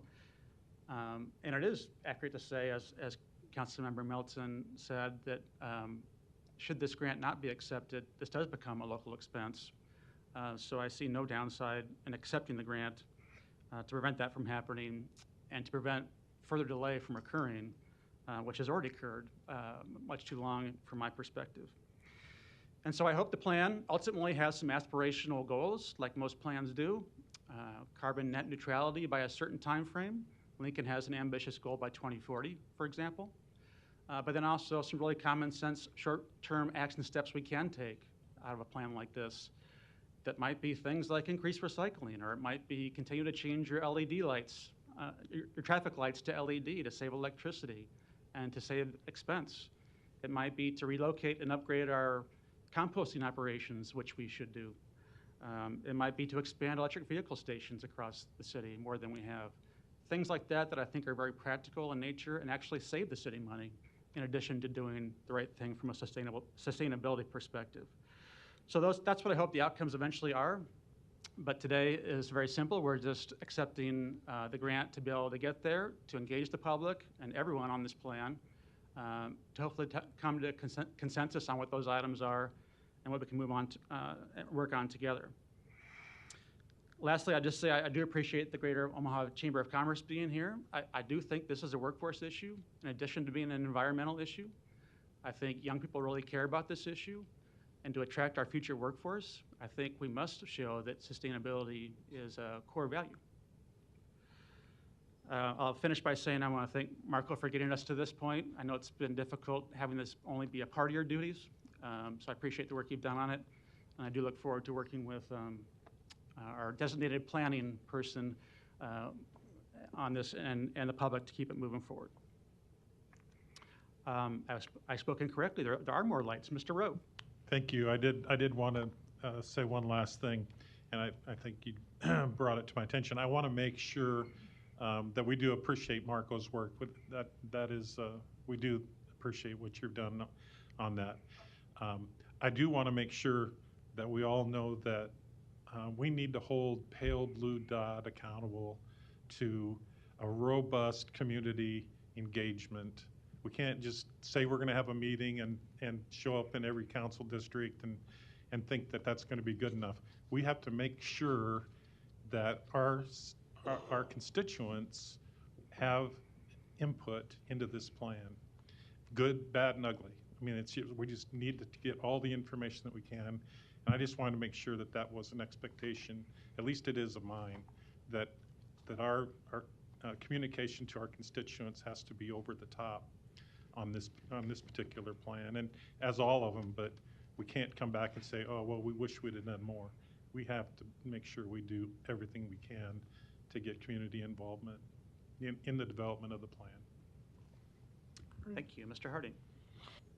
Two final things. Again, Marco, I too appreciate your, as I said earlier, your standing up here and answering our questions. Again, I wish it would have been, like I had requested to, maybe have a briefing along the line. So, but I mean, these are the spirited questions and responses and investigations and analysis that I think we as a body need to go through in order to make these decisions. So I was just hopeful that maybe it could have been done sooner, but I do appreciate you answering our questions.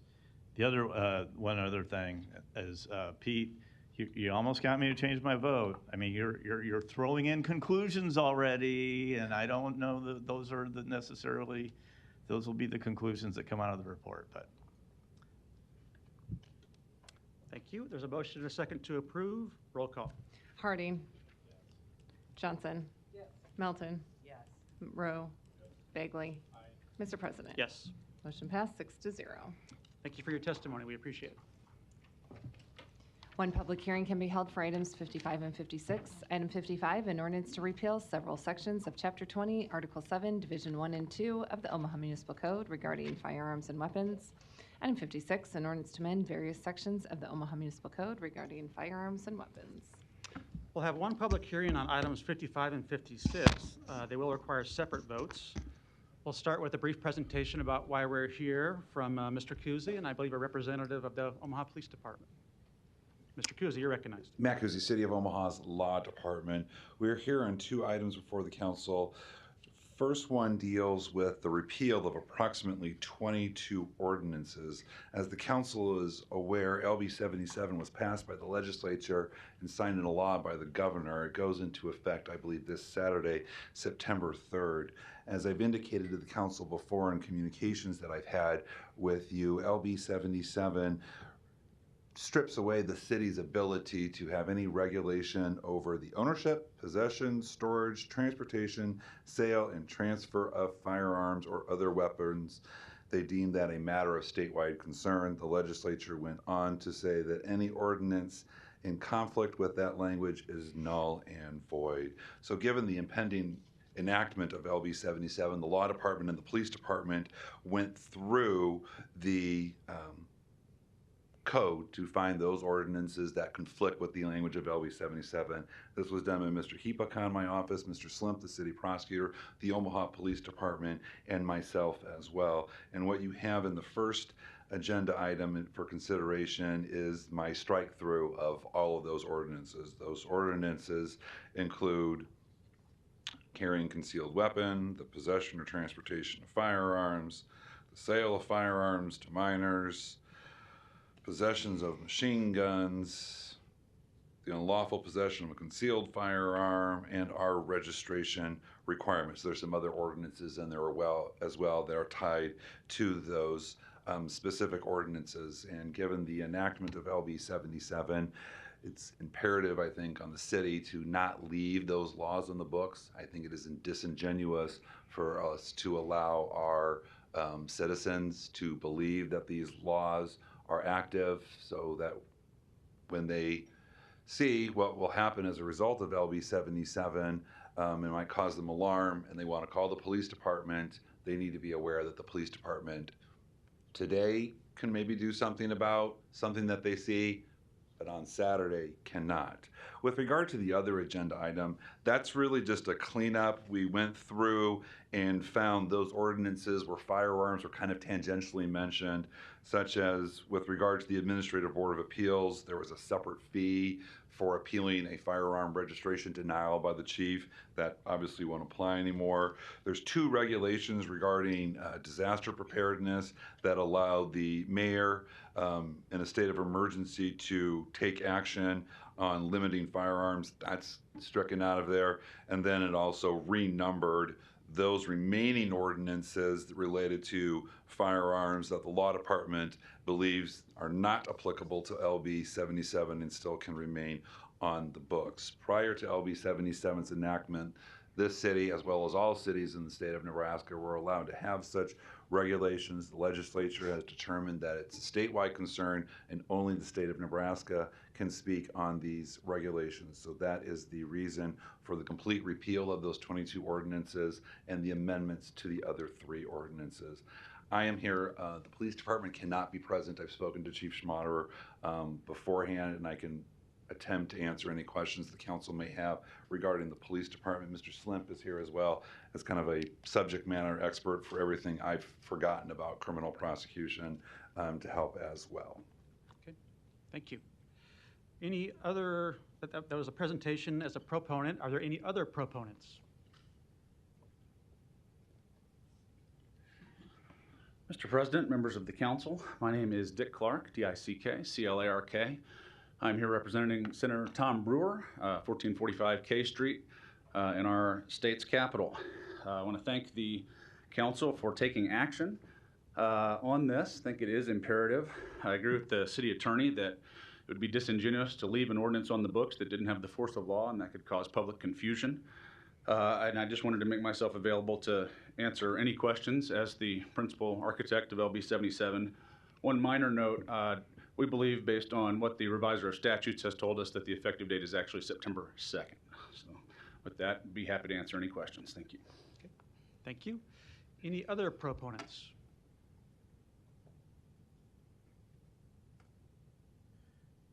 Good afternoon. My name's Orrin Digman, at 4373 South 154th Street here in Omaha.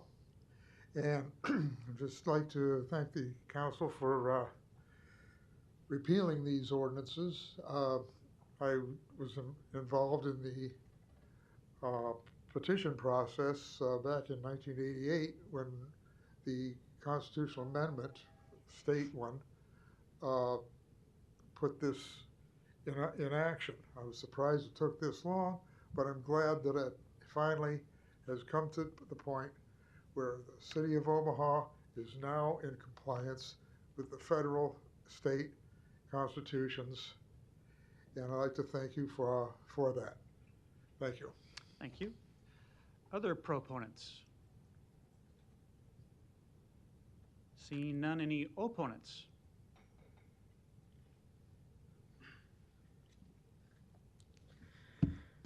Luis Jimenez, 2709 Dewey Avenue.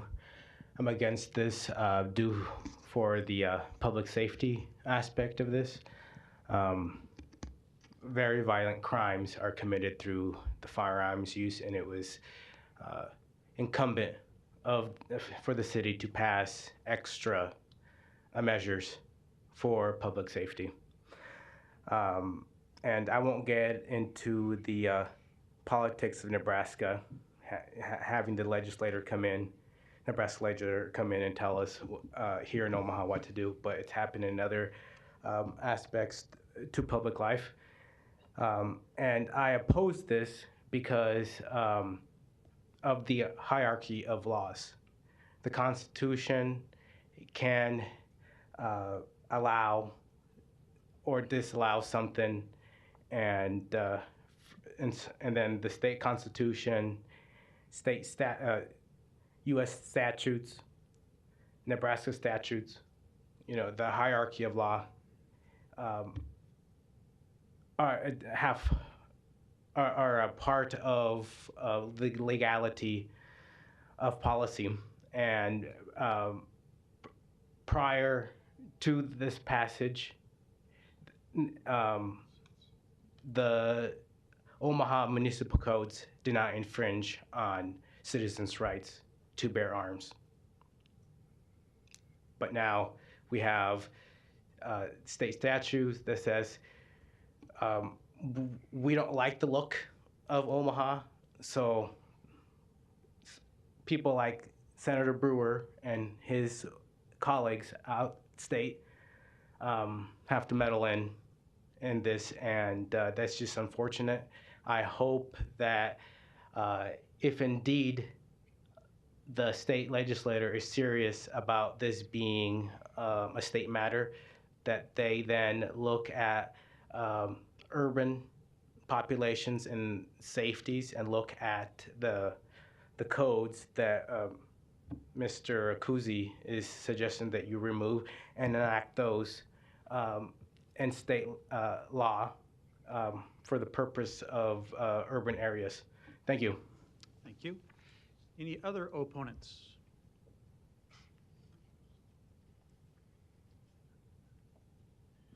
Larry Store, 5015 Lafayette Avenue, Omaha, 68132. First of all, we are a republic and we do have a constitution. The U.S. Constitution supersedes the Nebraska Constitution, which a lot of people think needs to be rewritten. And there are certain rights, right to carry, right to self-defense. I'm against this resolution. I think we need to let the state sort this out by themselves and keep the Omaha Municipal Code out of it. We do not supersede the state or federal laws, and we do not supersede my rights on constitutional carry. So maybe reword it, scratch both of them, and maybe scratch the Omaha Municipal Code. And don't listen to people that are on the left of the spectrum. Thank you. Thank you. Any other opponents? Seeing none, public hearing's closed. Ms. Melton, you're recognized. Thank you. I was just going to quickly clarify. I could call our attorney back up, and I'm only going to ask him to stand up if I say something wrong. You're prepared for that? You only used to be my old boss. You're not my boss anymore, right? All true. I just want to say, basically, Mr. Storer, what we are doing is we are scratching the code. That's exactly what we're voting on today. everything in the code is being crossed out that has anything to do with the regulation of firearms, because as you stated, the state law does preempt our city ordinances. So what the council's voting on today, it's not about whether you support the LB 77 or Senator Brewer. This is about it passed, so we have to cross out the code, eliminate these provisions of our code because we would not be in compliance with state law. So we're required, we are required to do it. If we did nothing, as I think Mr. Kuzi said, that's wrong for the public, because the public will look up, especially now, it's real easy to look up our city code by punching it in. And I think it's bad for, number one, for police officers who are going through training, and here's the code, and this is what you can and cannot arrest people for. Oh, but the city just goes ahead and leaves stuff in there that says you can arrest them, but you really can't. So what that's gonna do is potentially subject people to criminal charges that won't get dismissed until somebody from Mr. Slimp's office, who does know that we have laws that shouldn't be there, and then dismisses them. Well, that is not the way that you should have a code. That's not the way we should run our police department. That's not the way we should run our city. So whether we agree with getting rid of these or not, it's not our choice. It was already done. It was done by the state legislature. So this is one where we have no choice. Your choice is voting to leave laws on the books that people could get arrested then for when they didn't do it. So that could lead to lawsuits against the city too. That's just where we're at in the city of Omaha. So Mr. Kuzi, I mean, really, if we were to say, well, we don't like the state law, so we're just gonna go ahead and vote no, that's just completely irresponsible. Even whether you like it or not, yeah, we've got to get rid of the laws that the state legislature said we have to get rid of. Matt Kuzi Law Department, two things. One thing I would like to clarify is these laws are out before you to be repealed because of LB 77. There's been an assertion made out there that they conflict with the federal constitution and the state constitution. The law department doesn't agree with that assessment, neither have our courts.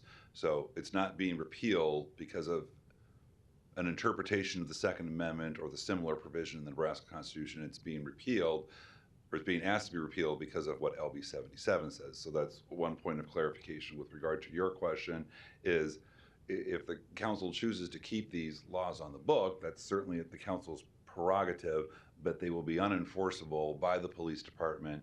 And if someone were to get arrested, you are correct, that could expose us to issues, and Mr. Slim's office would not prosecute anybody for this offense. But it even puts prosecutors at it. I mean, it even puts, wait, which laws are the real ones and which laws aren't? I mean, so what, are the prosecutors going to have their own set of codes so that they know what the council should have crossed out because we can't have it and what they don't? To me, that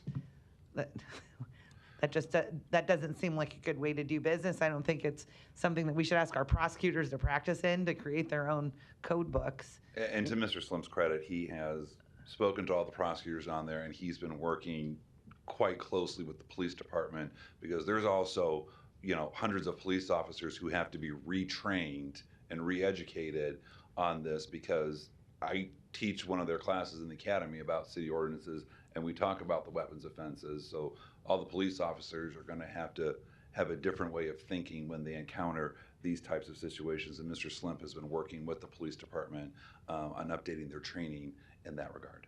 Okay. Thank you, Mr. Kizzy. Thank you, Mr. Begley. Thanks, Mr. President. Councilmember Melton always asks one or two questions, so I can scratch them off my list. Matt, if you can pop back up, you're getting your steps or exercise going in and out of your chair.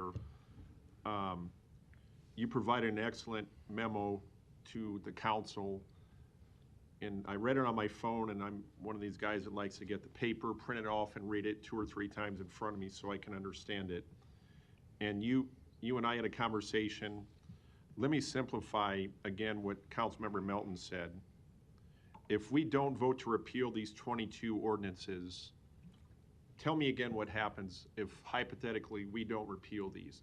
And with that said, I know also two-part question. This council, we are creatures of the state of Nebraska legislature, correct? Correct. Okay, so if you can answer the first part of my question, just so I'm crystal clear, what happens if we do not vote to repeal these 22 ordinances? Mancusi City of Omaha Law Department, then the ordinances will remain on the books, and as Ms. Melton indicated, our ordinances now are easily located on the internet for people to look, and they will remain on the books in our code, but completely unenforceable. And the concern which I've expressed, and I think is also the concern of Mayor's office, the police department, everybody who signed the cover letters to these ordinances, that gives the public this impression that the laws are in effect and that they can count on the Omaha Police Department and the City Prosecutor's Office to enforce these laws, when that is not the case. So whether they're voted to be repealed or not, these laws will be completely ineffective come, now I'm told, September 2nd. Okay, and being that this council and this city are creatures of the legislature, with Mr. Clark that's here today on behalf of Senator Brewer, in essence, what the 49 senators, whoever the majority of them supported and it was signed by the governor, that effectively is Lincoln telling Omaha how we can apply or can't apply gun ordinances. Is that fair to say? This is the state legislature preempting the city of Omaha, well, in all cities across Nebraska, from having any legislation dealing with the possession, transportation, storage, ownership. There's a couple other verbs that I can't remember with regards to firearms. They are preempting our authority to do that. So the local control is gone, the legislature decided that for us? Correct. The city of Omaha will no longer have local control over these matters. Okay, and can you give me an example, Mr. Kuzy, of, I had to cross off September 3rd and it's September 2nd, as was said and corrected. So if somebody gets pulled over in the city of Omaha tonight with a gun on the seat, how is that different now than when the law goes into effect, when we take all these ordinances off, we vote to repeal them? Well, as I've indicated to the council, that this law is going to have a fundamental impact on how law enforcement deals with firearms. And as I said, Mr. Slim's been working with the Omaha Police Department, and he's been working with all the other law enforcement agencies within Douglas County. But with regard to the Omaha Police Department, you know, it's going to change things.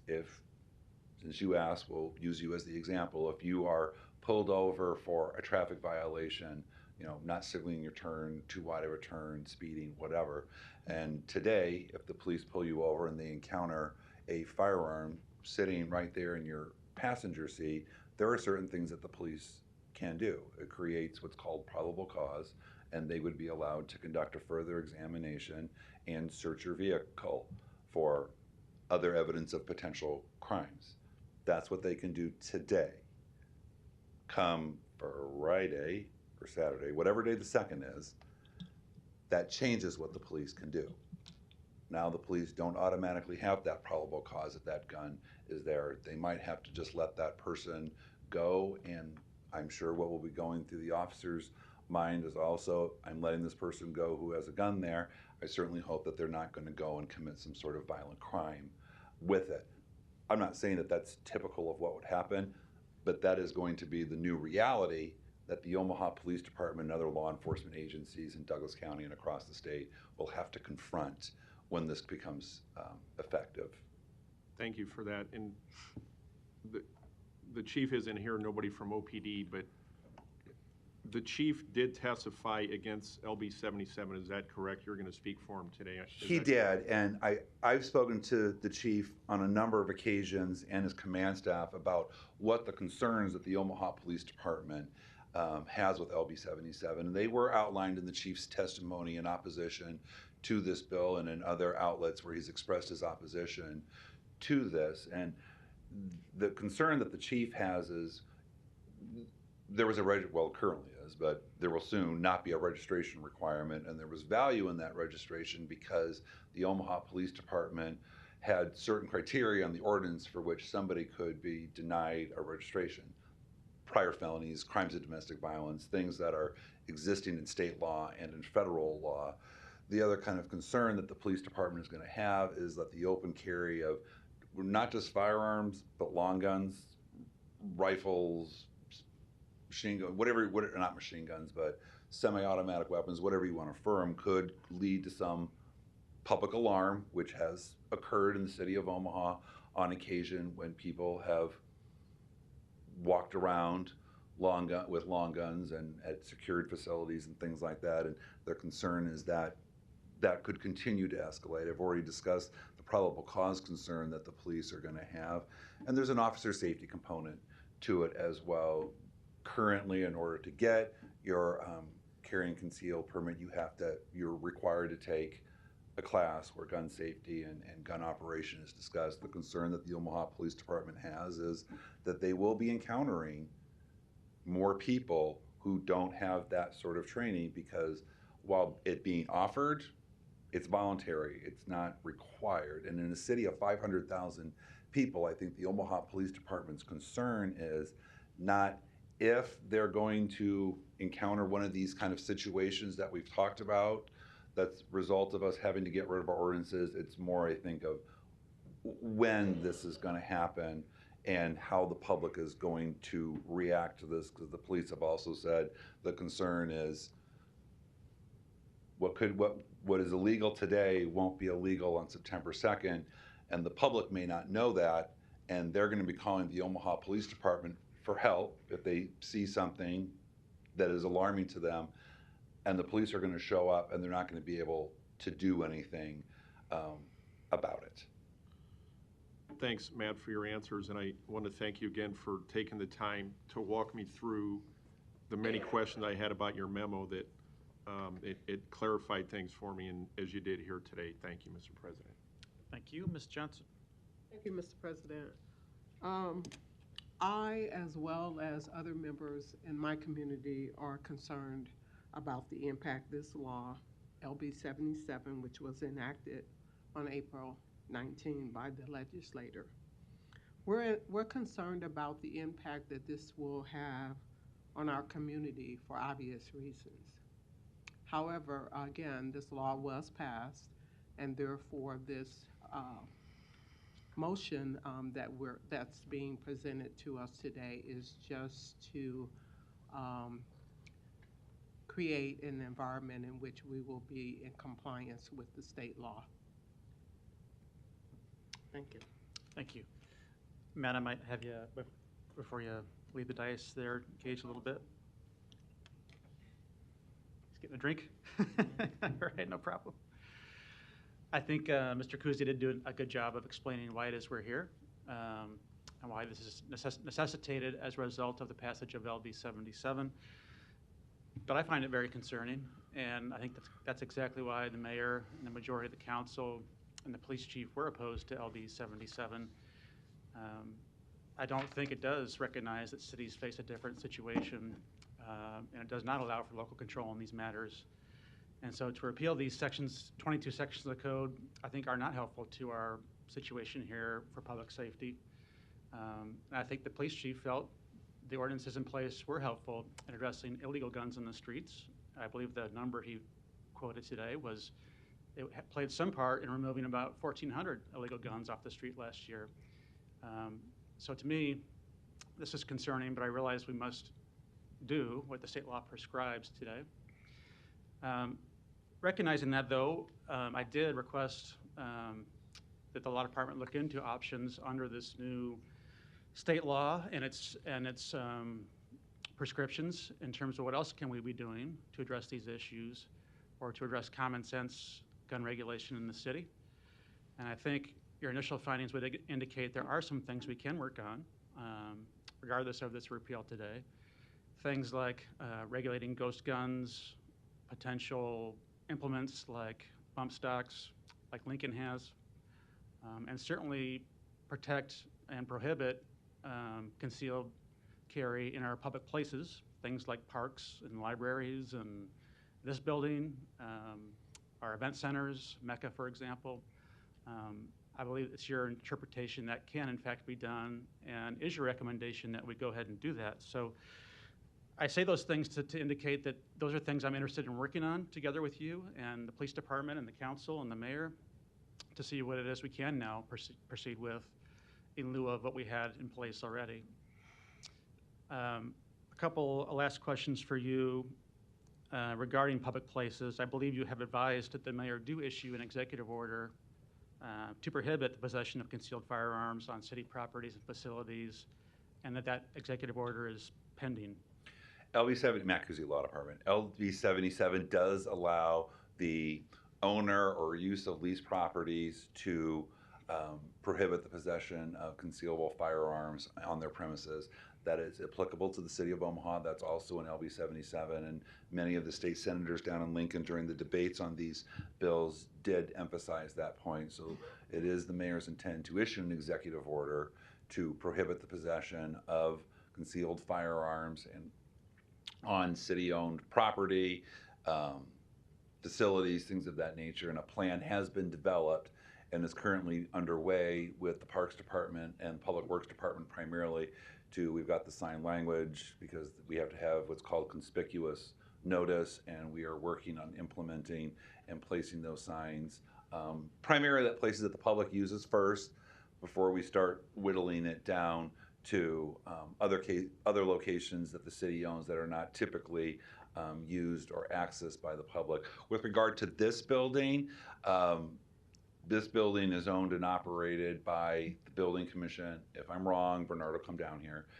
By the Building Commission, this building is also considered a courthouse, since there are Douglas County courtrooms located on the floor below us. So there are provisions that already exist in state law that prohibit the possession of weapons in courthouses, police stations, schools, financial institutions. I'm sure Mr. Clark could probably rattle off the remaining list, but those places are already excluded as well. But in terms of what the city's plan is for the property that we own or lease, the mayor has, when she is back in Omaha, will sign an executive order to that effect. And will that occur prior to September 2nd? Yes. Good. I suspect it will occur tomorrow. Good. Thank you. I think that's important. And it does require signage then, pretty much at all of our parks, and new signage throughout the city in that respect. The law department worked with primarily Public Works to develop just universal signage that we would use at all of our facilities. It's simple and to the point is, I think, how I would describe it, and probably how Mr. Stubbe would describe it, and Mr. Kalsovich as well. It's simple, direct, to the point, and that will be used at all of our locations. And there's already an executive order in place that prohibits concealed carry or any bringing of a weapon to work at any city facility with very few exceptions. Is that an accurate statement? It's not an executive order, it's an HR policy, but there is an HR policy that exists and has existed for a good couple of years. I don't recall how old it is, but there is an HR policy that exists that prohibits city employees from having guns at work unless you receive permission from the mayor or your law enforcement. Thank you. Thanks for your review of this issue, and I look forward to working with you on future possibilities. Mr. Bagel, you're recognized. Sorry, thanks, Mr. President. I don't like to follow you when you wrap up your remarks, but Matt, I had one more question for you. How about Kevin? Does anybody have any questions for Kevin? I apologize that I didn't, when I had my opening questions for you. Correct me if I'm wrong, in 2022, the year of our Lord, there was 459 charges, is that correct, by the city prosecutor? Is The that number numbers I correct? got, sorry, Matt Kuzi, Law Department. The numbers I got from the prosecutor's office was, and we only looked at those offenses that are being affected by this repeal ordinance, was that in 2022, there were 342 charges or convictions? Convictions, I think is what I Okay. wrote down. And then as of August 1st, 2023, there have been 117. So it's been a total of 459. So that's all of 22 and then through August 1st of this year. Okay, so is it fair to say that the fuzzy math that you just gave me the answer to was 459 charges by the city prosecutor? Yes. For those 2 years? Roughly, yes. Okay, so when September 2nd goes into effect and these are, if they're wiped off the books, we're not going to have any we're not going to be charging people anymore for these things that we've done for the last 2 years plus. It's Mr. Slim's intent, and since the ordinances will either be repealed or ineffective, that cases will be prosecuted up until September 2nd. Right. But after then, those charges will no longer be pursued. And not to speak for Mr. Slim, but I will, it's also my understanding that his position is that any case that is pending, as in hasn't been sentenced on, that those cases will have to be dismissed. Okay, thanks. And I don't know how many that number is. Nope, that's fine. And is it, question for you then, is after this happens, do you think that the community will be safer or less safe after this? I can't give that answer, and even if Chief Schmatter were standing here, we can't give that answer. It's going to be a wait and see. I think it is a logical statement to make that not having these laws, I'm not going to say will make it less safe. I consider that, it's a loaded term for someone who's not a policymaker. I'm not trying to get to you. No, I know you're not. I think it's going to have an effect on law enforcement and law enforcement's ability to respond to, react, and solve crimes. Thanks, Matt. And that's probably what the chief would say if he was here too. Fair enough. And that is, again, to stress that as because of the bill passed by the legislature, signed by the governor, that's why we're even having this discussion today. Correct. Okay, thanks, Matt. Thank you. Thank you. There are no further lights. Is there a motion? I'll move to approve. Item 55? Separate votes. Yeah, oh, sorry, I forgot that there were two. Yeah, move to approve agenda item 55. There's a motion and a second. Roll call. Harding. Johnson. Melton. Yes. Rowe. Bagley. Mr. President. Yes. Motion passed 6-0. Move to approve agenda item 56. Motion and a second. Roll call. Harding. Johnson. Melton. Yes. Rowe. Bagley. Mr. President. Yes. Motion passed 6-0. Item 57, an ordinance to approve the Larimore Tax Increment Financing Redevelopment Agreement. Public hearing on number 57 is today. Proponents, please. Good afternoon, Bridget Hadley, City Planning, here to answer questions you may have. Thank you. Any other proponents? Seeing none, any, oh, go ahead. Are you a proponent, Larry?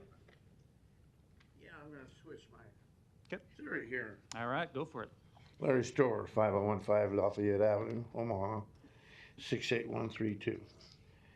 I'm in favor of this one, because it's a vacant property. Probably does need to be developed. That's what its laws designed, the intent for, the original intent. However,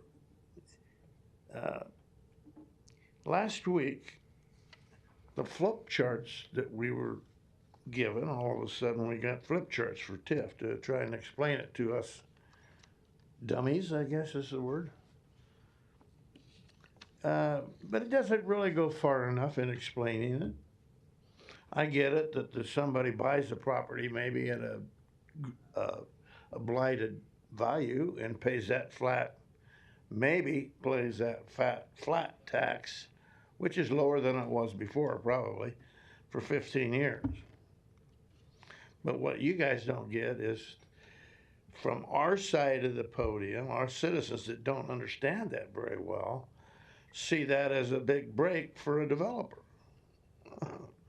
He maybe goes in and tells you he's going to make an application for TIF, so you go blight some property, lower the value of it. He gets the lower value for 15 years, and maybe he gets a loan.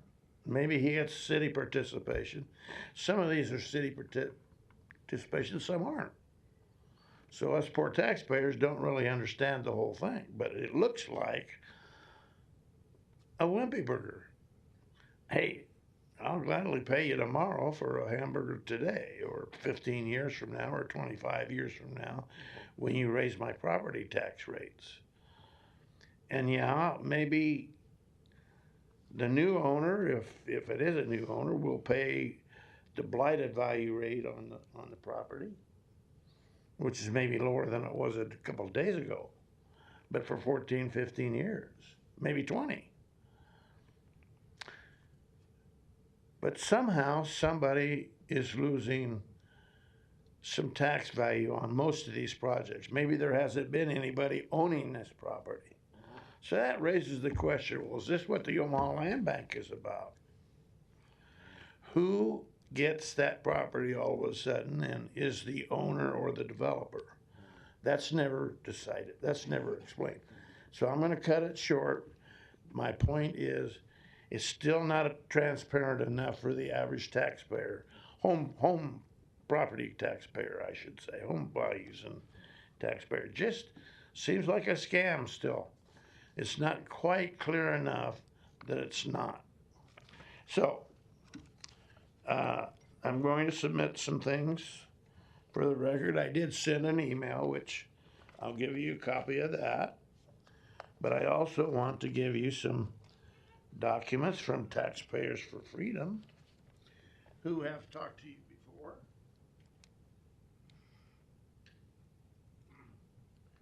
These are all for the record to try and explain to you why things are still a big blur for the taxpayer and we think we're being hoodwinked.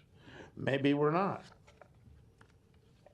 But that is up to you people to take all this information and prove us wrong. Just real quickly here, here's one. These are not my words. These are other 5 or 6 different sources. Let's summarize. Here's Larry. one, tax increment financing for dummies. These are opposing you. Let's have you submit those and go back to the podium. Open sky policy in the State House. Call me out of order. You're getting close. It's all submitted for. Let's summarize. Okay, thank you.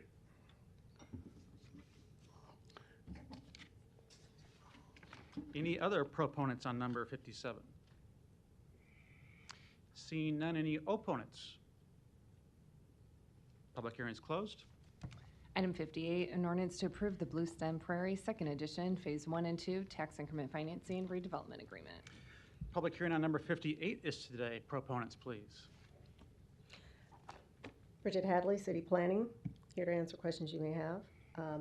I don't know if you want me to address anything, probably not. But there is plenty of information on the website, our TIF website, and there will be more to come in the future. Thank you. Other proponents? Ken Marr with Habitat for Humanity, 1701 North 24th Street. Thank you. Any other proponents that want to speak? Seeing none, any opponents? Public hearing is closed. Item 59, an ordinance to approve the Forever North Tax Increment Financing Redevelopment Agreement. Public hearing on number 59 is today. Proponents, please. Sorry, that's me. Bridget Hadley, City Planning, here to answer questions you may have. Hello, Ashley Kuhn on behalf of the applicant, 4616 Dodge Street, here to answer any questions. Thank you. Any other proponents? Seeing none, any opponents? Public hearing is closed. Item 60, an ordinance to approve an interlocal agreement with the City of Milford to establish and operate Big Red Keno satellite locations. Public hearing on number 60 is today. Proponents, please. Seeing none, any opponents? Public hearing is closed. Item 61, an ordinance to approve the restated memorandum of agreement for the Professional Firefighters Association of Omaha, Local 385 Health Trust Establishment. Public hearing on 61 is today. Proponents, please.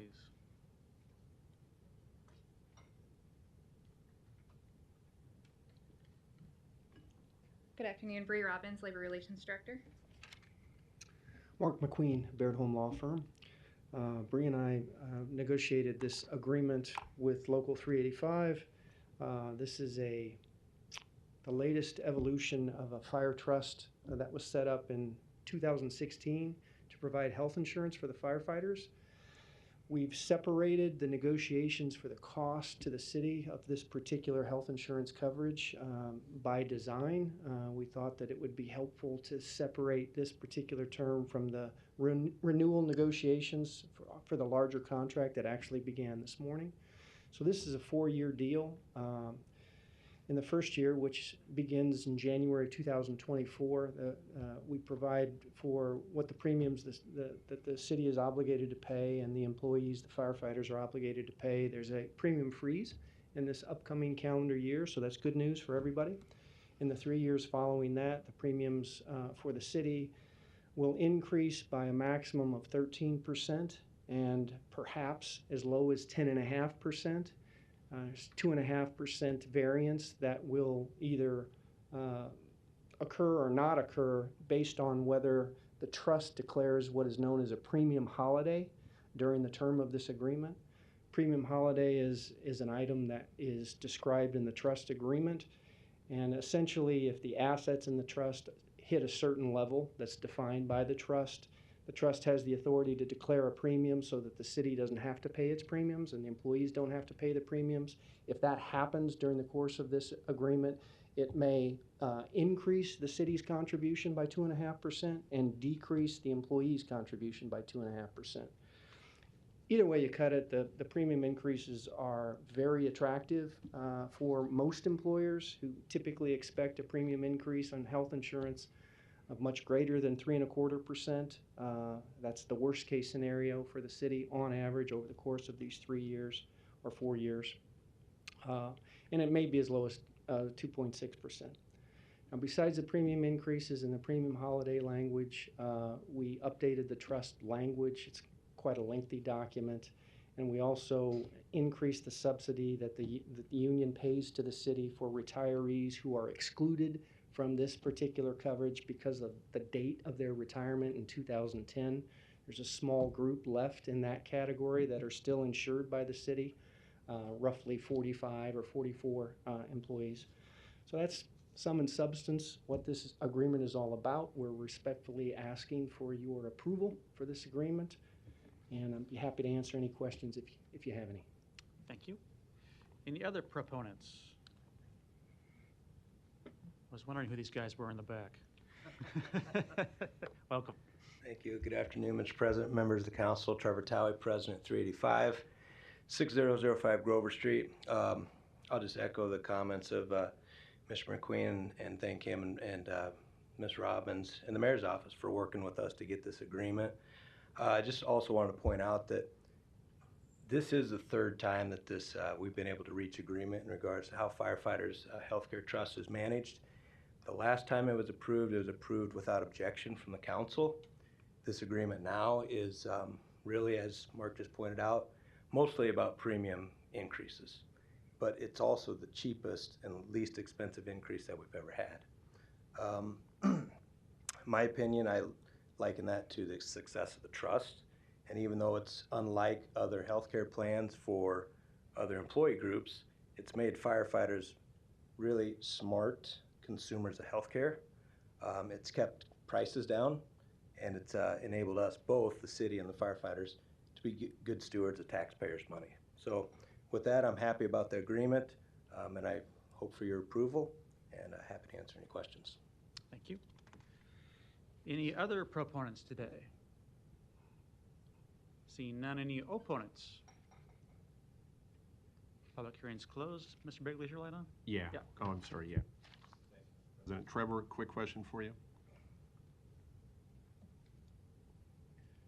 Trevor Towie, 385, 6005 Grover. Good afternoon. Thanks for coming down today. Remind me again, how long has this been in effect that you guys have had your own trust? 2016. So going on 7 years, and your members obviously are approving this. Yeah, they've been very happy with it for the most part. It's taken a little bit of work on their part just because the different rules that we put in place. But like I said, if we're smart with being consumers of healthcare, it allows us to keep the benefit structure the way it is. I got to applaud you guys. I know when your predecessor, when they negotiated this, is a vice president currently of a union, I don't know if I would have had, I'll have to be politically correct here, the guts to do what you guys did, and clearly with Mr. McQueen here getting an agreement with labor and management on this, that it's working well, and I got to commend you guys. I was skeptical of it when I had heard about it, and I shook my head, but I'm not shaking my head anymore. I think you guys, this is a great thing for the taxpayers, but mostly your membership that keeps, it's tough to educate members or employees on what their health care plan is. And this major members, I think, I'm not speaking for you, but it's fair to say that it made them better stewards of their health care plan, fair to say? Mhm. Okay. No, and I appreciate that, and, you know, we've always felt that providing our workers with the best benefits possible is important, and we're not afraid to work for it, and we've been putting in that work, and I think it shows for both the city and for our members. Thanks, Trevor. Thanks for being here today. Thank you. Mark and Bree, thanks for the work you put in, because I know we got briefings in HR, and I think things were going well, as evident by what we have here today, so thanks to both of you as well. Thanks, Mr. President. Thank you. No further lights. Next item. Item 62, an ordinance to approve an amendment to the Professional Firefighters Association of Omaha, Local 385, Special Pay 401A Plan and Health Reimbursement Arrangement.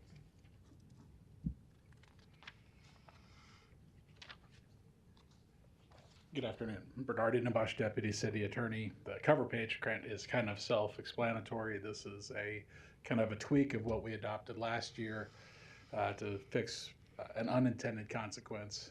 Something the union approached us about doing. We didn't have any objection to doing it because this deals with money that the firefighters are entitled to when they retire. So happy to answer any questions if you have any. Thank you. Other proponents? Thank you, Mr. President. Trevor Towie, 385, 6005 Grover Street.